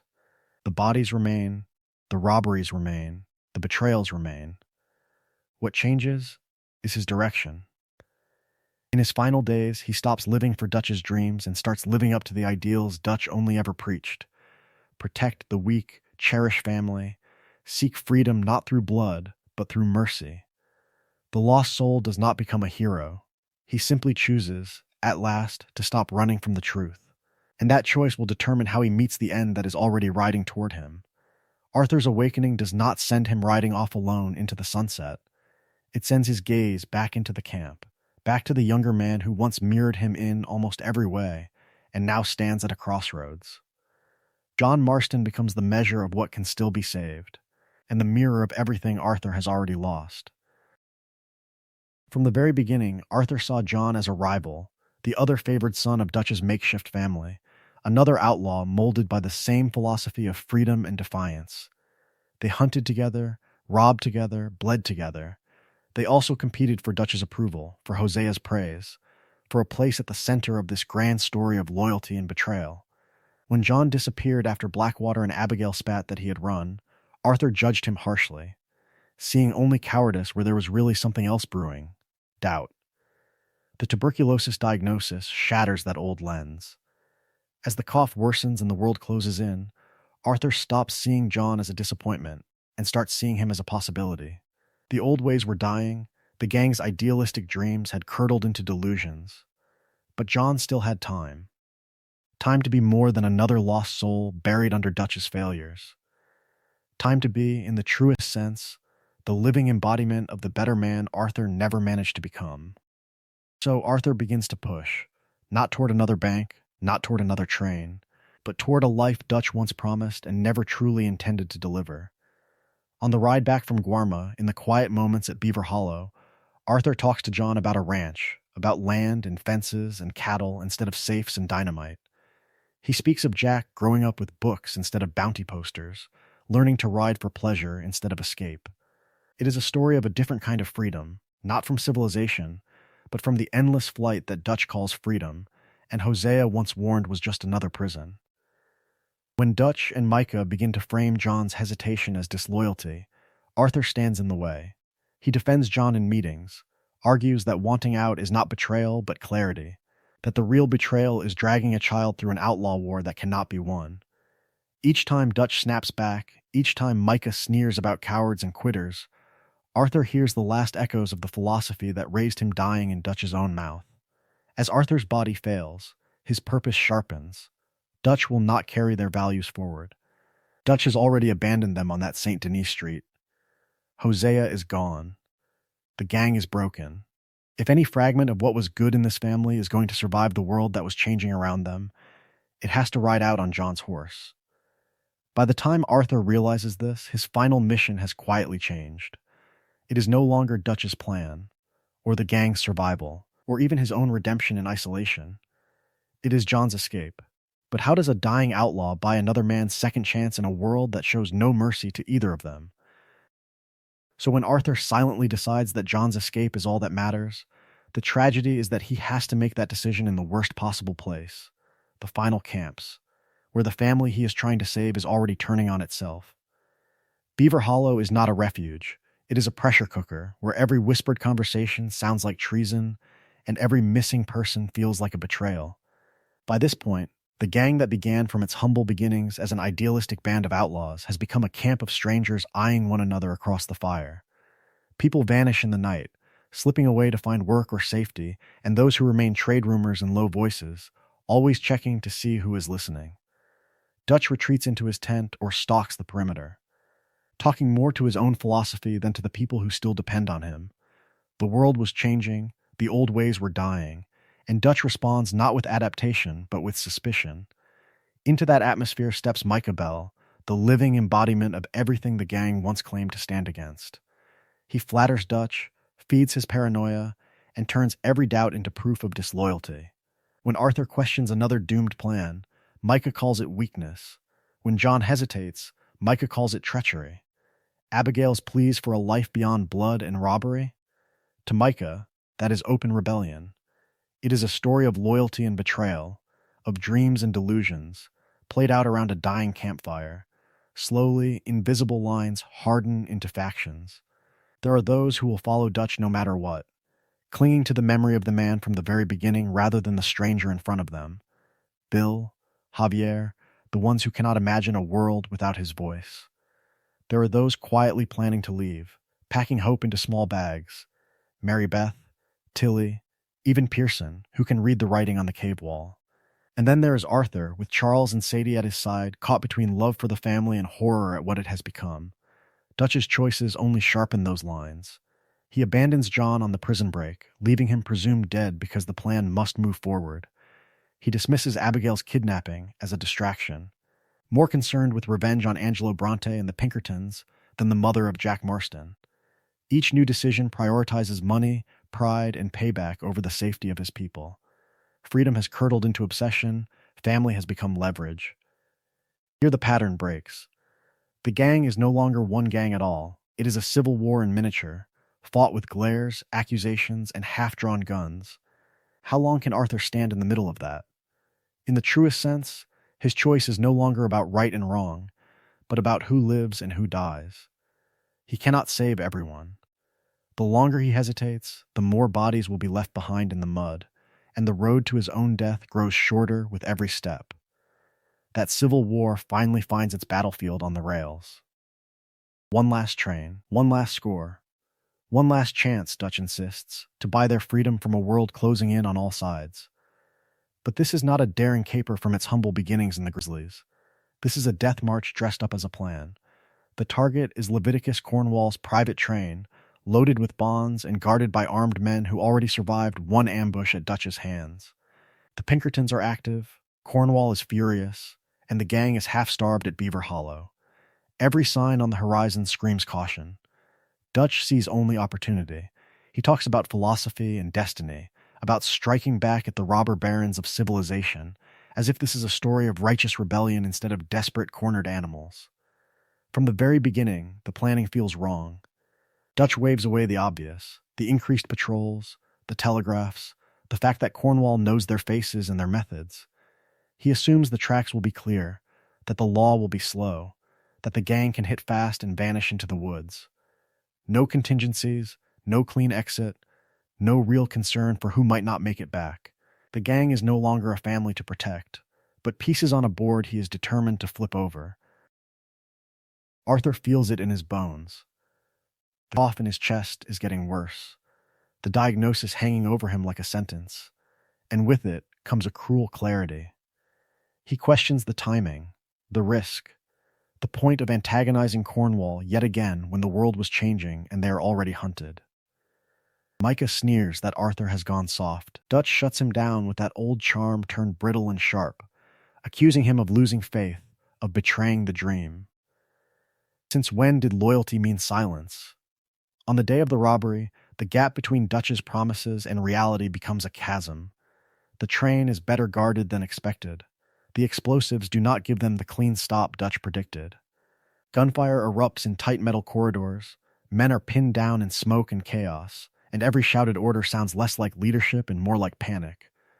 Arthur drags wounded gang members out under fire while Dutch presses forward, obsessed with the strongbox, with the bonds, with the proof that his genius still means something. The fallout is brutal and, in the truest sense, pointless. Injuries mount, tempers fray, the law presence intensifies, and Cornwall's fury only deepens. The supposed big score does not change their circumstances, it worsens them. No safe haven is bought, no future secured. It is the living embodiment of Dutch's new philosophy.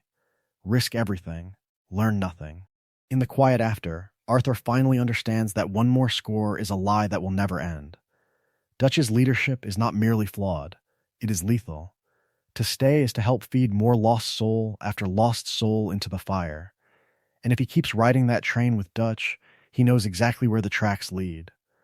Arthur's realization does not stay quiet in his head for long. Once he sees that Dutch's plans are a story of bodies and broken promises, silence becomes its own form of betrayal. The son who once echoed every word now begins to question the father in front of the entire family. The first open fracture comes with John. After Guarma, when Dutch coldly leaves John to die on the rooftops of Saint Denis, Arthur cannot let it go. Back in camp, he pushes, then presses, then finally confronts Dutch. John has a family. John has bled for this gang. John deserves better than being written off as weak.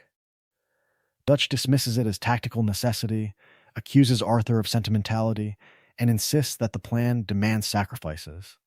In that moment, the old philosophy of protecting their own collides with a new. Brutal calculus where even sons are expendable.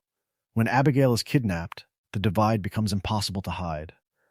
Dutch hesitates, stalls, talks about leverage and timing, while Micah whispers poison at his shoulder. Arthur, already marked by tuberculosis and the knowledge that the world was changing, demands action. He rides with Sadie to tear Abigail out of the Pinkertons' hands. And when Dutch learns what has been done without his blessing, his anger is not about her safety. It is about control. He rages that Arthur has undermined him, that faith has been broken, that loyalty now runs in the wrong direction. In the truest sense, Dutch flips the script. The man who abandoned his own code accuses Arthur of betrayal. He frames himself as the wounded patriarch, wronged by an ungrateful child who no longer believes. Micah feeds that narrative, calling Arthur sick, weak, a liability, until Dutch begins to look at the living embodiment of his early dreams as if he were a stranger. How many times can a father accuse a son of treason before the word starts to sound true? Inside, Arthur is torn. From the very beginning, Dutch and Hosea had been his world, his teachers, his model of freedom against civilization's hypocrisy. He still loves Dutch. That love is real. But every time Dutch walks away from John, hesitates over Abigail, or listens to Micah over Hosea's memory, Arthur sees another corpse laid at the altar of those fading dreams. The old ways were dying, and Dutch was killing them himself. Around the campfires, the isolation closes in. Bill and Javier drift toward Dutch and Micah, clinging to the myth because admitting the truth would shatter everything. Others, like Pearson and Tilly, keep their heads down, too afraid to challenge the man who once saved them. Arthur becomes a lone voice, an outlaw arguing for mercy in a gang that once prided itself on its own rough-hearted mercy. By the time Arthur stands openly against Dutch's decisions, an invisible line has been crossed. He is no longer the unquestioning son, he is an opposing force. And in a world built on wounded pride and escalating paranoia, that kind of opposition never goes unpunished. The question is no longer whether there will be a price, but how far Dutch will go to make Arthur pay it. Arthur's open defiance of Dutch does not erupt in a single moment. It seeps in through 100 small mercies. As the gang hardens, Arthur softens. While Dutch talks about grand plans and necessary sacrifices, Arthur starts choosing the quiet, inconvenient work of helping people no one else in this world will remember. The story of his late game wanderings is not just side content, it is a confession spread across the map. He rides to help rains fall gather herbs, listens in silence, as an aging chief describes how the world was changing and the old ways were dying. And for once, Arthur does not argue. He escorts eagle flies into doomed rebellion, then risks everything to pull him back from Dutch's manipulation, knowing full well that the van der Linde philosophy is now costing other families their lives. The man raised to believe in freedom at the barrel of a gun suddenly sees who is really paying the price. From its humble beginnings, the gang claimed to stand with the oppressed. But it is Arthur who actually kneels beside them. He returns to the Downs family, the very people he once terrorized for Dutch's debts, and finds Edith and Archie starving and disgraced.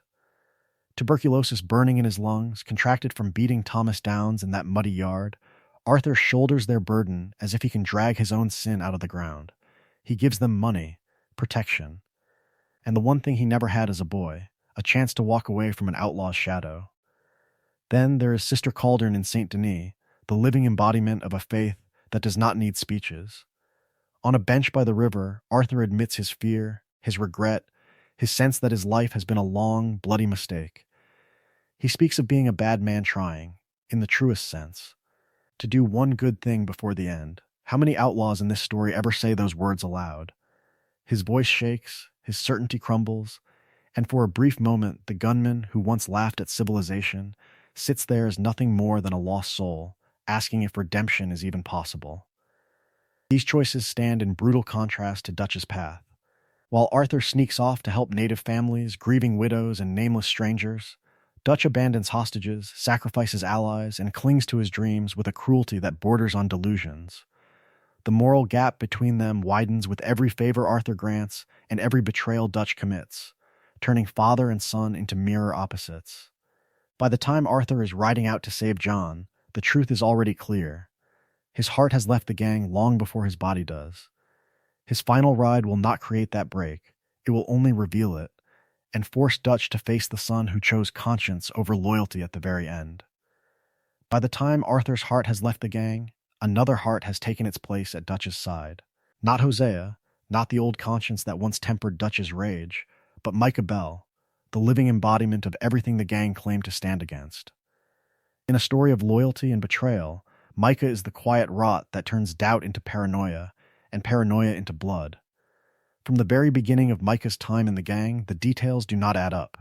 He slips away at odd hours, appears miraculously when the shooting starts, and always seems to know where the law will and will not be. The failed bank job in Saint Denis, the ambushes in the woods, the Pinkertons finding Shady Bell and then Beaver Hollow with uncanny precision. Is that just bad luck or a pattern? Milton himself all but answers the question when he taunts Arthur and Dutch, implying an inside man who has been feeding them information for months. Arthur, now watching the world with clearer eyes, begins to connect these fragments. He notices how Micah pushes Dutch toward bolder, bloodier plans, just as the noose of civilization tightens. He remembers that Micah somehow survives every disaster untouched, that he is absent when the gang most needs steady hands, and present when Dutch most needs his ego stroked. The evidence is circumstantial, but in the truest sense, it is compelling. Something is wrong inside the family. Yet when Arthur finally voices the suspicion that Micah is the rat, that the gang's doom is not only out there in the marshes and cities, but sitting by the campfire, Dutch refuses to hear it. He will entertain the idea that Hosea was naïve, that John is selfish, that Arthur has turned under the influence of sickness and Sadie and the Marstons. But Micah? Never. Dutch will sooner accuse his oldest son than question the newest outlaw whispering in his ear. That choice reveals Dutch's priorities more clearly than any speech. He clings to the man who flatters his philosophy, who promises that the old ways were not dying, that one more job will restore their freedom and their power. He turns on the man who challenges him, who asks whether the dream has curdled into delusions and whether the cost in blood has already gone too far. In that contrast, Dutch's great tragedy is laid bare. He no longer wants to be right, only to be obeyed. The irony is brutal. The man Dutch trusts most is almost certainly selling them out, while the man he brands a traitor is the only one still trying to save what remains of the family. Micah becomes the final test of Dutch's code, the last crossroads on a road that began from its humble beginnings in backroom cons and idealistic talk of justice. If Dutch chooses Micah over Arthur, he is not merely picking one friend over another. He is choosing violence over mercy, pride over responsibility, and a dying myth over the living people who believed in him. The next confrontations will show which side of that line he truly stands on. The next phase of the story is not a single gunfight or a single betrayal, but a slow-motion collapse where every simmering tension finally ignites. The Pinkertons stop being a distant threat and become a constant presence, raiding camps, hunting the gang through forests and over ridgelines, turning the wilderness itself into a cage. The world was changing, and the gang could no longer outrun it with another clever speech or another desperate robbery. At Beaver Hollow, the camp that should have been a refuge becomes a pressure cooker. Mud, sickness, and hunger cling to everything. Pinkerton raids in the woods force the gang to fight running battles through the trees, while Dutch responds not with caution, but with more grand schemes and more blood. Each shootout in the mountains, each ambush on a narrow trail, feels less like a bid for freedom and more like a cornered animal lashing out. Long-standing fractures, buried since the very beginning under talk of family and philosophy, finally split open. Bill and Javier still cling to Dutch's words, their loyalty turning them blind. Others falter. Molly, drunk and desperate, claims she betrayed the St. Denis job just to hurt Dutch. And Susan Grimshaw executes her in front of everyone, a brutal attempt to enforce order that only deepens the fear. Karen drinks herself into oblivion. Tilly and Mary Beth whisper about leaving. The dream is cracking, and everyone can hear it. Micah thrives in this chaos. He whispers in Dutch's ear, blaming every failure on traitors and weakness, turning suspicion into policy. Those who question Dutch are branded disloyal. Those who obey are pushed into ever more suicidal confrontations, from storming Cornwall's refinery to provoking the army among the Wapiti. What began as an idealistic rebellion against civilization has curdled into a paranoid death spiral. In the midst of this, Arthur becomes both shield and mirror. He rides into the thick of every fight, holding the line so the women and children can escape, dragging the wounded back under fire, still the living embodiment of the gang's original promise of protection. But he also starts speaking aloud what others only dare think. He calls out Dutch for abandoning John, for leaving Arthur in Sisika, for trusting Micah over Hosea's memory. He exposes Micah's lies in front of the camp, forcing everyone to choose which version of the story they believe. The campfire, once a symbol of family and safety, turns cold. Conversations stop when certain men walk by. Guns are kept closer at hand, not for the law, but for one another. This is the emotional death of the Van der Linde dream, a family that no longer trusts itself, an outlaw commune that has become a frightened crowd. By the time the final confrontations erupt on that cliffside and in those caves, Arthur understands the choice before him. Stay and die propping up a lie, leave and die buying a future for someone else. But in a story of loyalty and betrayal, of dreams and delusions, which death will truly break the cycle, and which will keep it alive just a little longer. From that understanding, the choice comes into focus on a single, brutal day. Not in a bank, not on a battlefield, but on a crumbling rooftop and a prison wall, where Arthur Morgan finally decides whose future actually matters. The gang is scattered, the Pinkertons are closing in, and John Marston has been written off as dead or lost. Dutch is ready to move on. Arthur is not. The mission that seals Arthur's fate begins with defiance. Dutch orders the gang to abandon John, to accept his capture as the cost of their freedom and the price of one more doomed score. For years, Arthur has followed that philosophy, trading blood for money and calling it survival. Now, with lungs already burning and the shadow of tuberculosis on every breath, he turns his horse around and rides straight toward the very civilization Dutch claims to despise, toward the prison that holds John. It is the first clear break from the code that raised him. This rescue is not a clean, heroic gesture. It is desperate, clumsy, violent. Arthur scrambles up walls, takes bullets, hauls John through gunfire while his own body betrays him.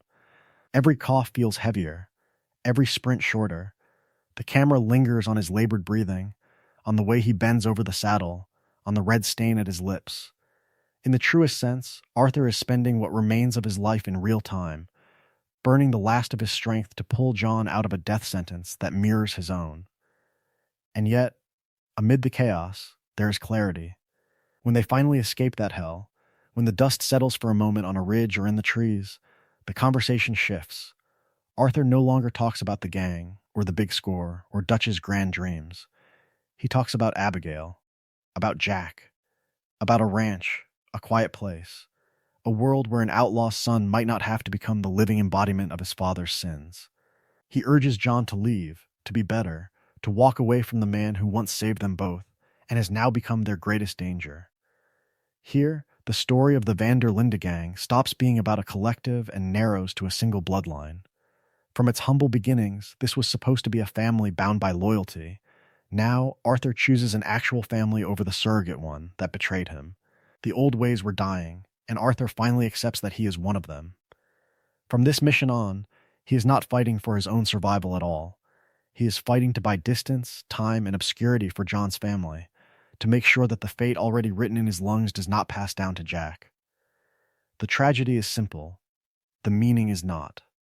Arthur cannot live in the new world he is trying to create, but he can clear a narrow path through the wreckage for John to follow. The question is whether John will truly walk it, or be dragged back toward the same cliff Arthur is already climbing. So when Arthur finally mounts up for that last ride back to camp, the choice has already been made. His lungs are failing, his time is almost gone, and the path he clears for John now becomes the path he has to ride himself, one slow, painful step toward the end of a story of freedom, family, and betrayal.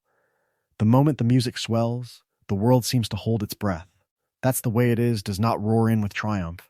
It drifts in like a confession, gentle and resigned, the living embodiment of everything Arthur has come to understand. As the horse carries him forward, the camera pulls back, and the landscape opens up.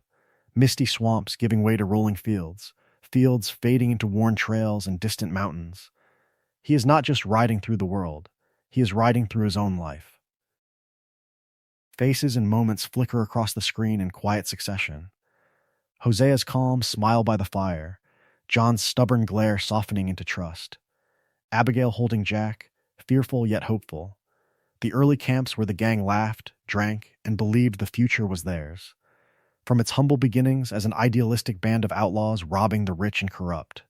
The Van der Linde dream plays out in fragments, each memory another shard of a broken philosophy. This sequence becomes, in the truest sense, a moving eulogy for the man Arthur was and the man he tried to become. But the world was changing, while Dutch preached that nothing ever would. As Arthur rides, fences cut across the open plains, hemming in what used to be endless pasture. Telegraph poles and train tracks slice through the horizon, steel lines of civilization pinning the frontier to the ground. Patrols of soldiers and lawmen appear more often than herds of buffalo. The old ways were dying whether the gang accepted it or not. Even if Blackwater had gone right, even if Guarma had never happened. Where could men like Dutch and Arthur have truly gone in a world that no longer had room for them? Arthur's face during this ride tells the truth Dutch never will. There is pain, but not panic, sorrow, but not denial. The defiant outlaw who once mocked the very idea of fate now understands that some debts cannot be outrun. His tuberculosis, earned by beating a desperate debtor at Dutch's command, has become a verdict on the entire gang's cruelty. He knows he is not getting out. The only question left is simple and terrible. What will his last act stand for? In that sense, the ride becomes a funeral procession, not just for Arthur Morgan, but for the entire Van der Linde myth. The music is the hymn, the memories are the mourners, and the changing landscape is the grave. Dutch's grand story of resistance against civilization is revealed as a beautiful lie, carried to the mountain for one final performance before the hard truth finally tears it apart. So the hymn ends on the ridge, and the funeral procession turns into a firing line. The mist rolls over the rocks, the Pinkertons howl below, and at the very top of the world, the Van der Linde gang finally looks itself in the eye. This is not just a showdown between three outlaws. It is a story of loyalty and betrayal, of dreams and delusions, of a family that climbed a mountain only to find there was nothing waiting at the summit. Dutch stands there, coat flapping in the wind, the living embodiment of the old philosophy that once promised freedom from civilization. Micah lingers at his shoulder, a vulture in a gunslinger's coat. Arthur faces them both, coughing blood, but more clear-headed than he has ever been. From the very beginning, Dutch's word was law to Arthur. Dutch said they were different from the O'Driscolls, different from the men who preyed on the weak, and Arthur believed him. Now, on that narrow spine of rock, he finally lays out the truth Dutch has been running from since Blackwater. Micah is the rat. Micah has been feeding Agent Milton information, steering Dutch toward disaster, whispering poison into every plan and every doubt. Arthur does not argue in abstractions. He names the bodies.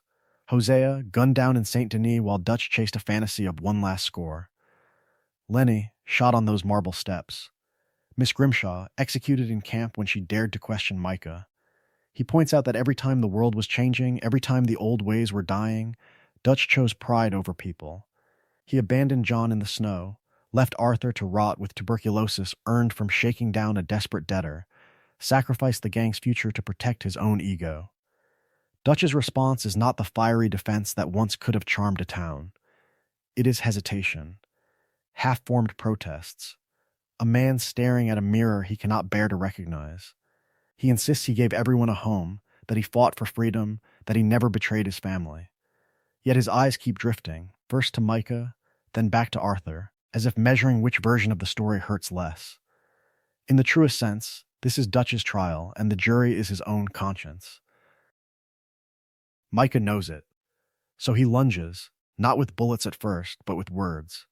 He calls Arthur the traitor, the lost soul corrupted by sickness and weakness. He tells Dutch that Arthur wants to steal the gang, steal the glory, steal the ending.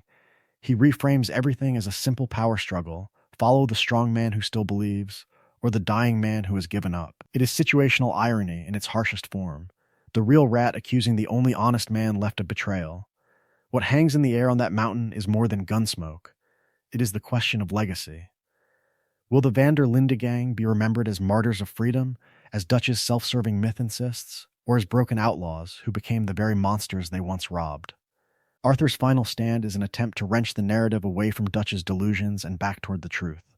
And as Dutch's finger tightens on the trigger, the story of the gang teeters on the edge with him, waiting to see which man he finally chooses. Dutch chooses.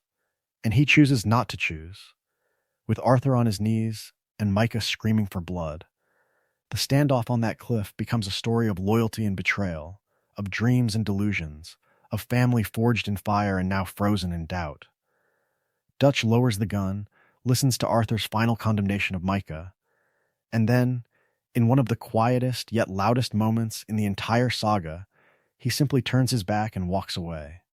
No verdict, no rescue, just footsteps fading into the rocks. From the very beginning, Dutch had promised something different. His philosophy was supposed to be clear: protect the gang, protect the family, protect the ones who gave their lives to his dream of freedom. Arthur was not just another outlaw to him. Arthur was the living embodiment of that promise, taken in as a boy, raised, educated, shaped, to leave Arthur there, bleeding and exhausted, is to abandon not only a man, but the very code Dutch built his legend on. In that slow retreat, Dutch walks away from more than a dying surrogate son. He walks away from the mythology that sustained him, from its humble beginnings as an idealistic crusade against civilization's cruelty to the paranoid cult it has become. The man who once lectured about honor and choice now refuses to make the hardest choice of all. Is it shame at seeing what Micah has made of him? Is it cowardice, a terrified refusal to admit Arthur is right? Or is it the dim, confused recognition that he no longer has the moral ground to judge who lives and who dies? There is a brutal irony here, almost a pattern interrupt in the story of the West. The great leader who claimed to fight for the weak cannot bring himself to help the one person who never stopped fighting for him. Dutch's silence says more than any speech. He will not defend Micah, but he will not save Arthur.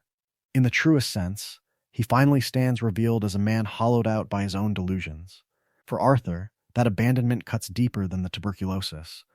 This is the man who taught him to read, to ride, to see the world as a war between freedom and civilization. This is the man he called father. To die under that empty sky, knowing Dutch chose pride over love, forces Arthur into a final terrible clarity. His worth cannot come from Dutch's approval anymore. It must come from what he has done for John, for Abigail, for Jack. In that moment, the old ways were dying.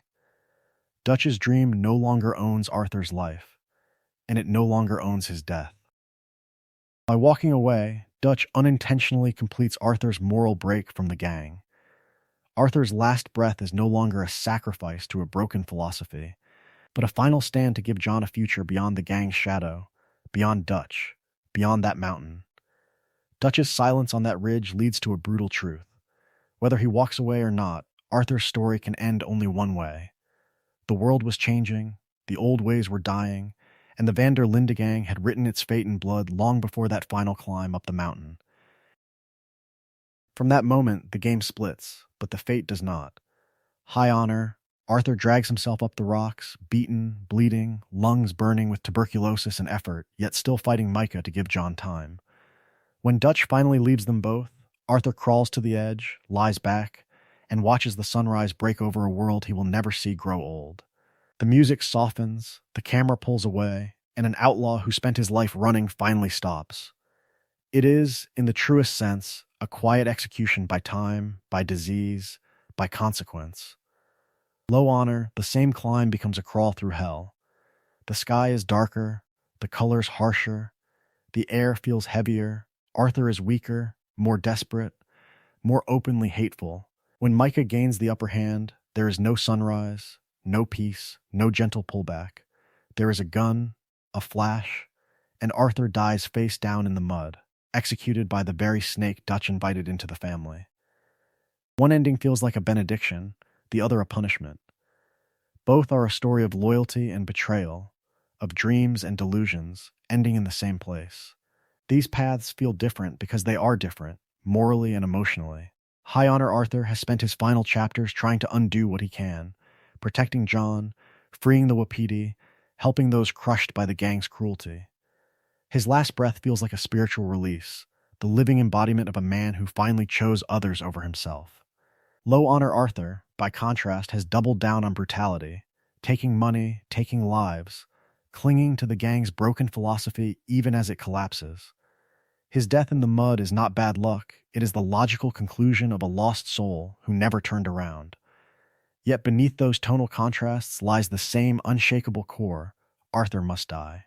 From its humble beginnings, this has been a story about a man raised in violence, shaped by Dutch and Hosea, finally realizing that the only way to pay his debt is to make space for John's redemption. If Arthur rides off into the sunset, John never truly escapes. The gang's shadow never lifts. That inevitability reinforces a grim theme running through the entire saga. Some roads, once taken, cannot be abandoned, only met with more or less grace at the end. The tuberculosis is not a random twist. It is the bill for Thomas Downs, for Blackwater, for every nameless body left behind.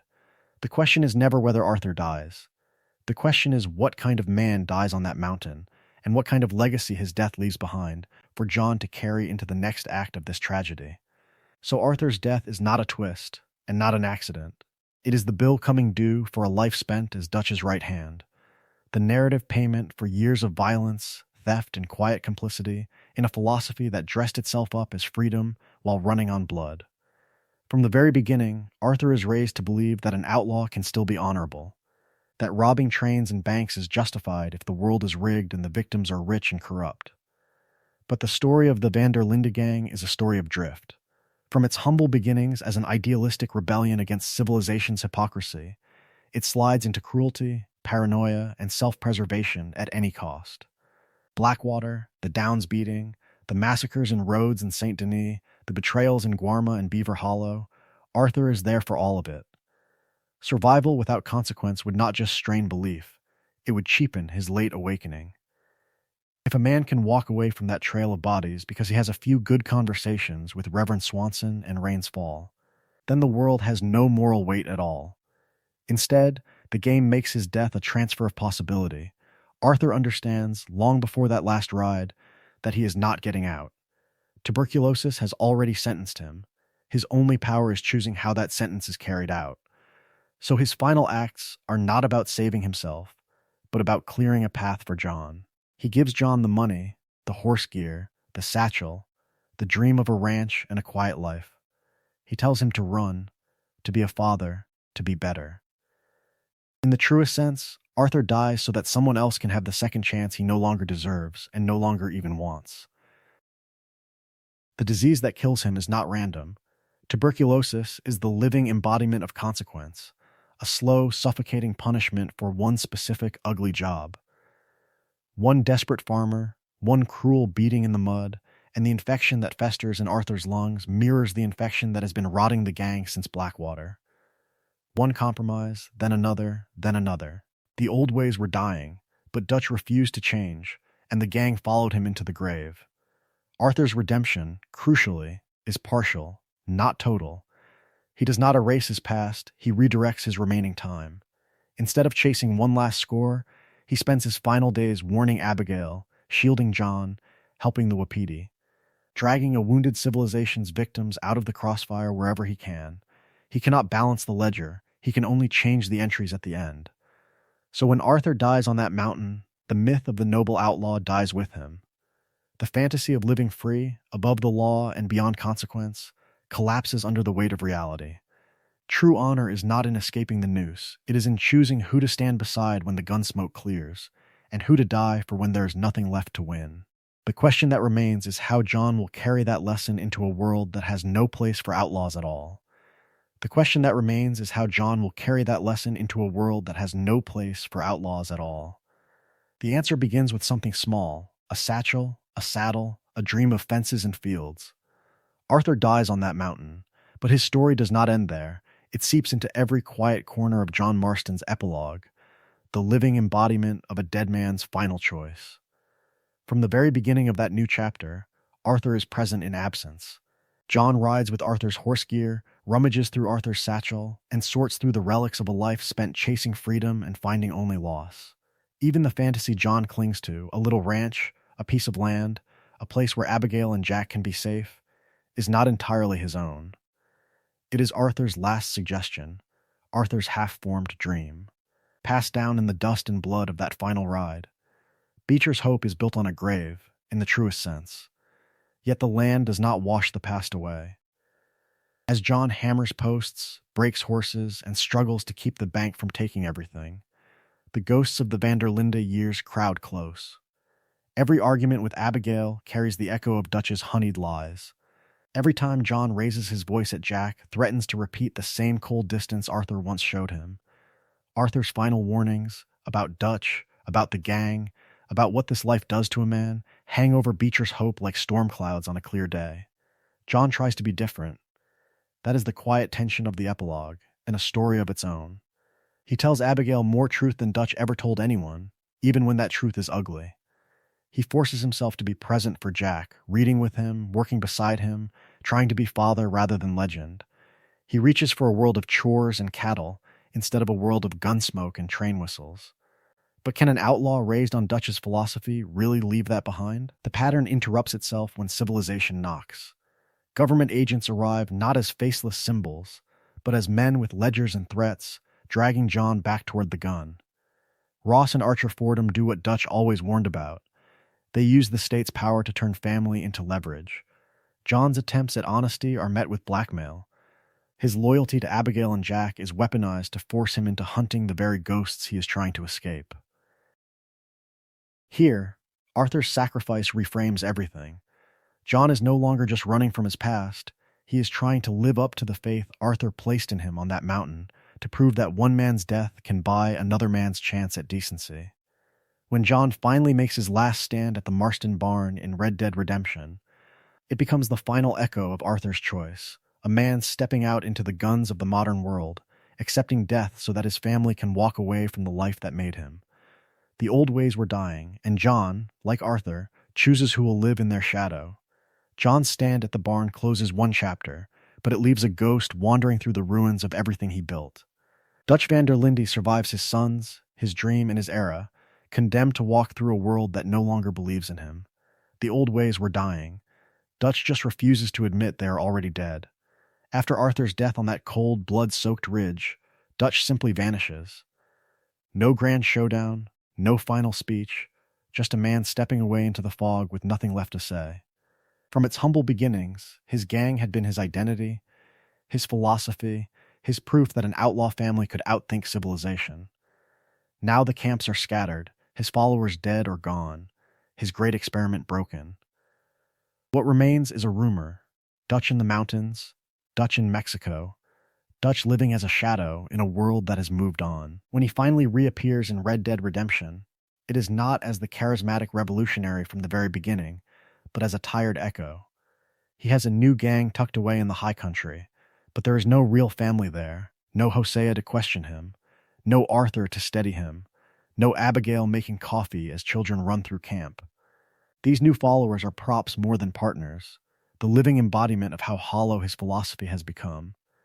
Dutch still talks about freedom, still rails against civilization, still claims they are fighting for something greater.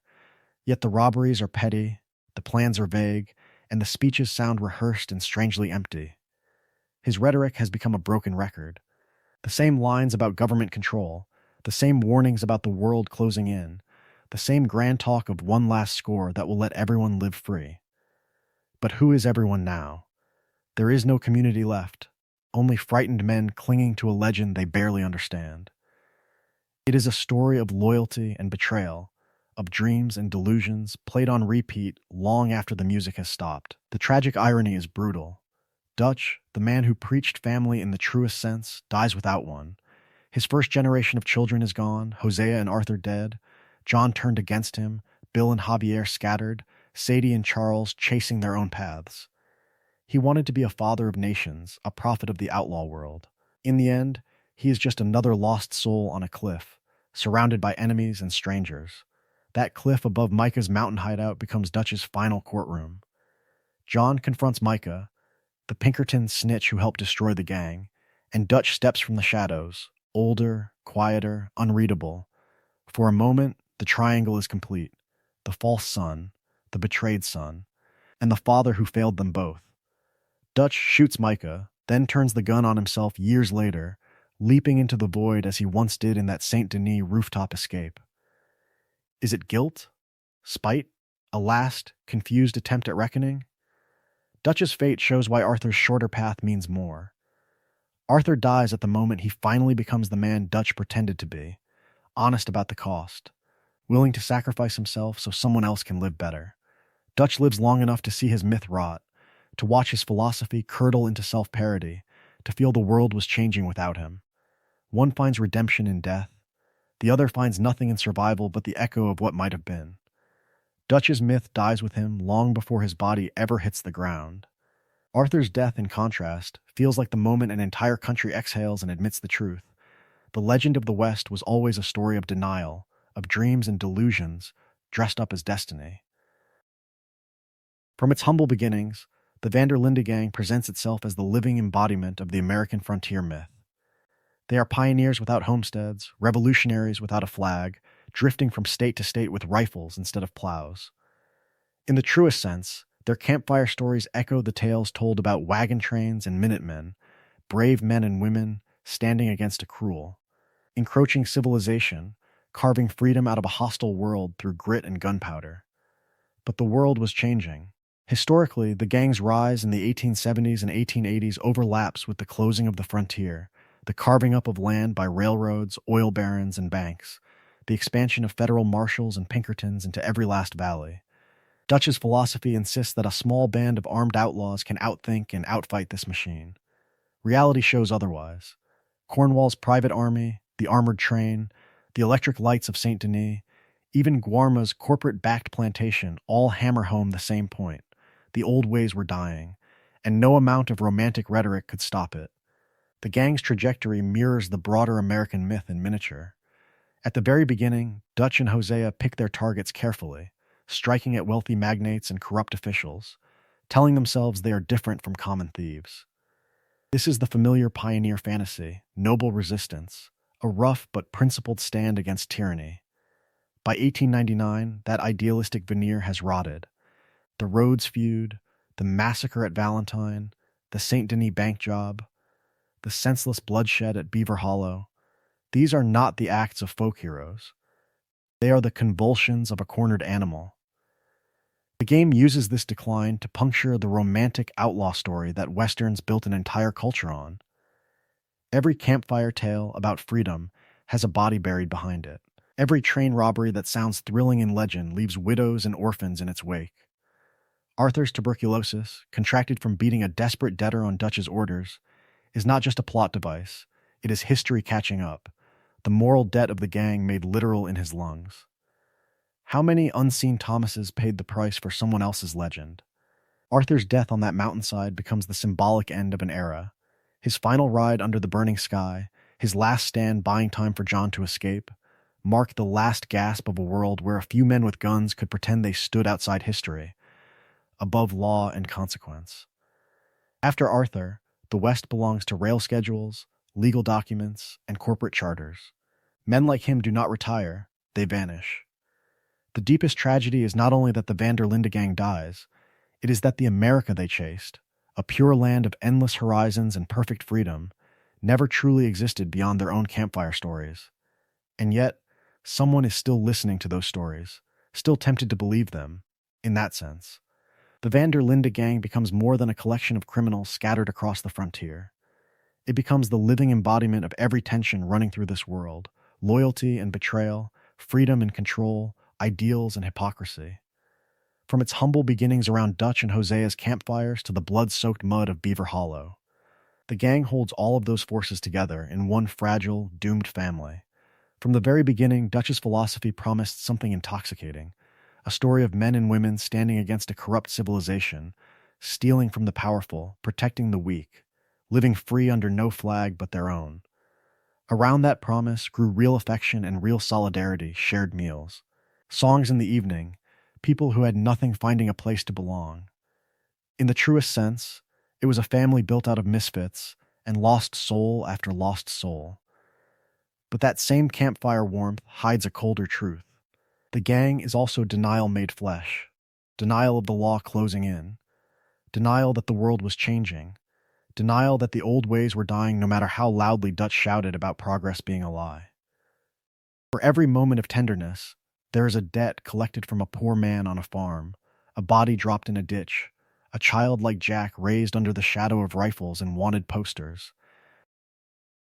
The irony is almost cruel. This freedom Dutch preaches is sustained by chains of fear, violence, and control inside his own family. Those who question him are mocked, sidelined, or sacrificed. Those who stay loyal are dragged into ever more desperate crimes until the early Robin Hood fantasy is indistinguishable from the very brutality Dutch claimed to fight. By the time trains are robbed for Cornwall and alliances are struck with men like Angelo Bronte, the dreams have curdled into delusions. Arthur stands at the center of all this as both disciple and heretic. Raised by Dutch and Hosea, taught to see the world through their outlaw code, he lives inside the myth more completely than almost anyone. Then tuberculosis, contracted while beating Thomas Downs for Dutch's money, cracks that myth open. Step by step, he chooses to protect John, Abigail, and Jack, to shield the vulnerable instead of the gang's reputation, to stand against Micah, even when it means standing against Dutch himself. In doing so, Arthur becomes the one who steps outside the story Dutch is telling and pays for it with his life. The gang's end is not just tragic, it is necessary. A world built on lies and blood cannot survive the arrival of railroads, Pinkertons, and banks, but it also cannot survive the awakening of its own conscience.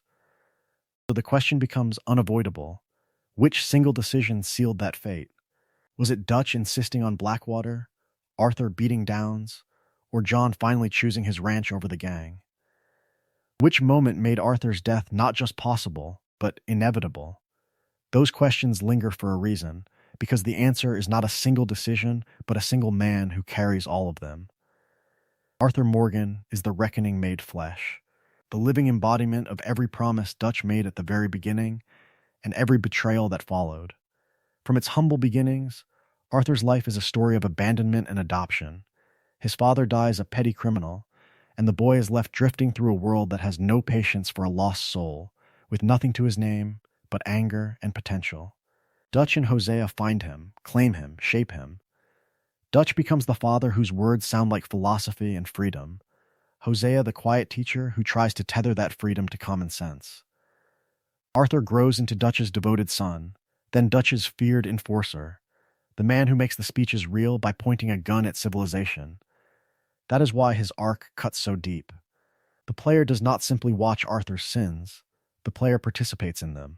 Every debt collected, every train robbed, every frightened plea ignored becomes part of a shared ledger. When Arthur beats Thomas Downs in the mud, the coughing that follows is not an abstract punishment. It is a bill coming due. His tuberculosis is more than an illness. It is judgment on a philosophy that dressed greed up as justice. Yet Arthur never becomes a mere symbol. He feels human because the game insists on his smallest habits. He sketches landscapes and faces in his journal, trying to pin down a world that was changing faster than he can understand. He feeds and brushes his horse, murmuring reassurances to the only companion that never lies to him. He leans on a post in camp to talk softly with Tilly, with Charles, with Mary Beth, asking about their dreams even as his own are falling apart. These quiet rituals turn the legendary outlaw into a man who worries, who reflects, who cares. As his body fails, Arthur's questions sharpen. Is it ever too late to change? What does redemption even mean for a man whose entire adulthood has been robbery, violence, and delusions of nobility? In the truest sense, his final chapters are not about becoming a saint, but about finally refusing to be a coward. He cannot undo Blackwater, or Downs, or the corpses left along the trail, but he can decide what happens to John, Abigail, and Jack. So Arthur rides into his ending as the final guardian of John's future, choosing to be the man he always believed Dutch was. The old ways were dying, and so was he. But in that death, his story becomes more than tragedy. His life matters in all its contradictions because it feels painfully human, and because, at the end, he proves that even an outlaw raised on lies can die protecting a better dream. Arthur's ending raises a harder question than simple tragedy. It asks whether a man drenched in blood can ever be clean, or whether the best he can hope for is to aim the gun away from the next generation and pay with his own life. His last ride is beautiful, but is it redemption in the truest sense? Or only a partial payment on a debt that can never really be settled? From its humble beginnings, the Van der Linde gang claimed to be different, robbing the rich, defending the weak, preaching freedom against a corrupt civilization. Arthur believed that. He was the living embodiment of Dutch's philosophy, raised from the very beginning to think their crimes were part of a grander story. So when he dies helping John escape, does that single act balance years of murder, extortion, and cruelty? Or does it simply prove that even a lost soul can, at the very end, remember what loyalty was supposed to mean? That question becomes sharper when tracing the slow collapse of Arthur's faith in Dutch. At what precise moment does belief die? Is it Blackwater, the first great disaster that shatters the illusion that Dutch always has a plan? Hosea's death, when Dutch chooses revenge and spectacle in Saint Denis over the caution Hosea begged for? Guarma, where Dutch abandons civilians and allies with warlords to keep the dream alive at any cost? Or does the true break arrive with the Downs debt, when Arthur sees that tuberculosis is not just an illness but judgment, carried in his lungs from the ribs of a starving man Dutch insisted on squeezing? There is another, darker possibility. Perhaps there is no single moment. Perhaps Arthur's belief erodes the way the world was changing around him, slowly, relentlessly, until one day the old ways were dying, and there was nothing left to hold on to but the truth. The same dilemma hangs over Dutch. Could he have saved Arthur at all? If Dutch had kept the code he preached, refused to threaten children, walked away from Saint Denis, from Guarma, from Micah's poison, would Arthur still be alive somewhere, an aging outlaw on a forgotten ridge?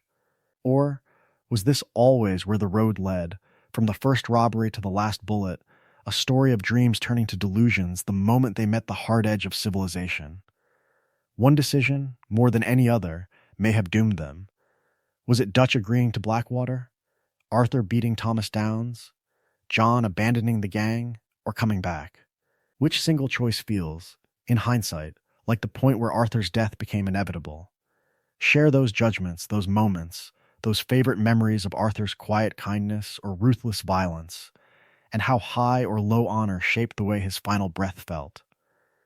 Because the next step in this story will ask something even more uncomfortable. The next step is not another mission or another gunfight, but closing the book on this entire saga and asking what it all meant. Because this has never been only a story of one man coughing his life out on a mountaintop, it has been the full arc of an outlaw family, from its humble beginnings to its final, echoing gunshots. From the very beginning, the Van der Linde gang is traced in full. Dutch and Hosea trying to rob each other and ending up partners.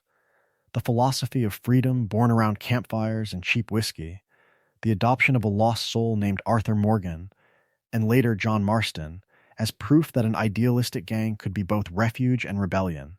That first con leads, step by step, to Blackwater's Ferry, to Coulter's Blizzard, to St. Denis, Guarma, Beaver Hollow, and finally to John's Ranch, under a different name, in a different world.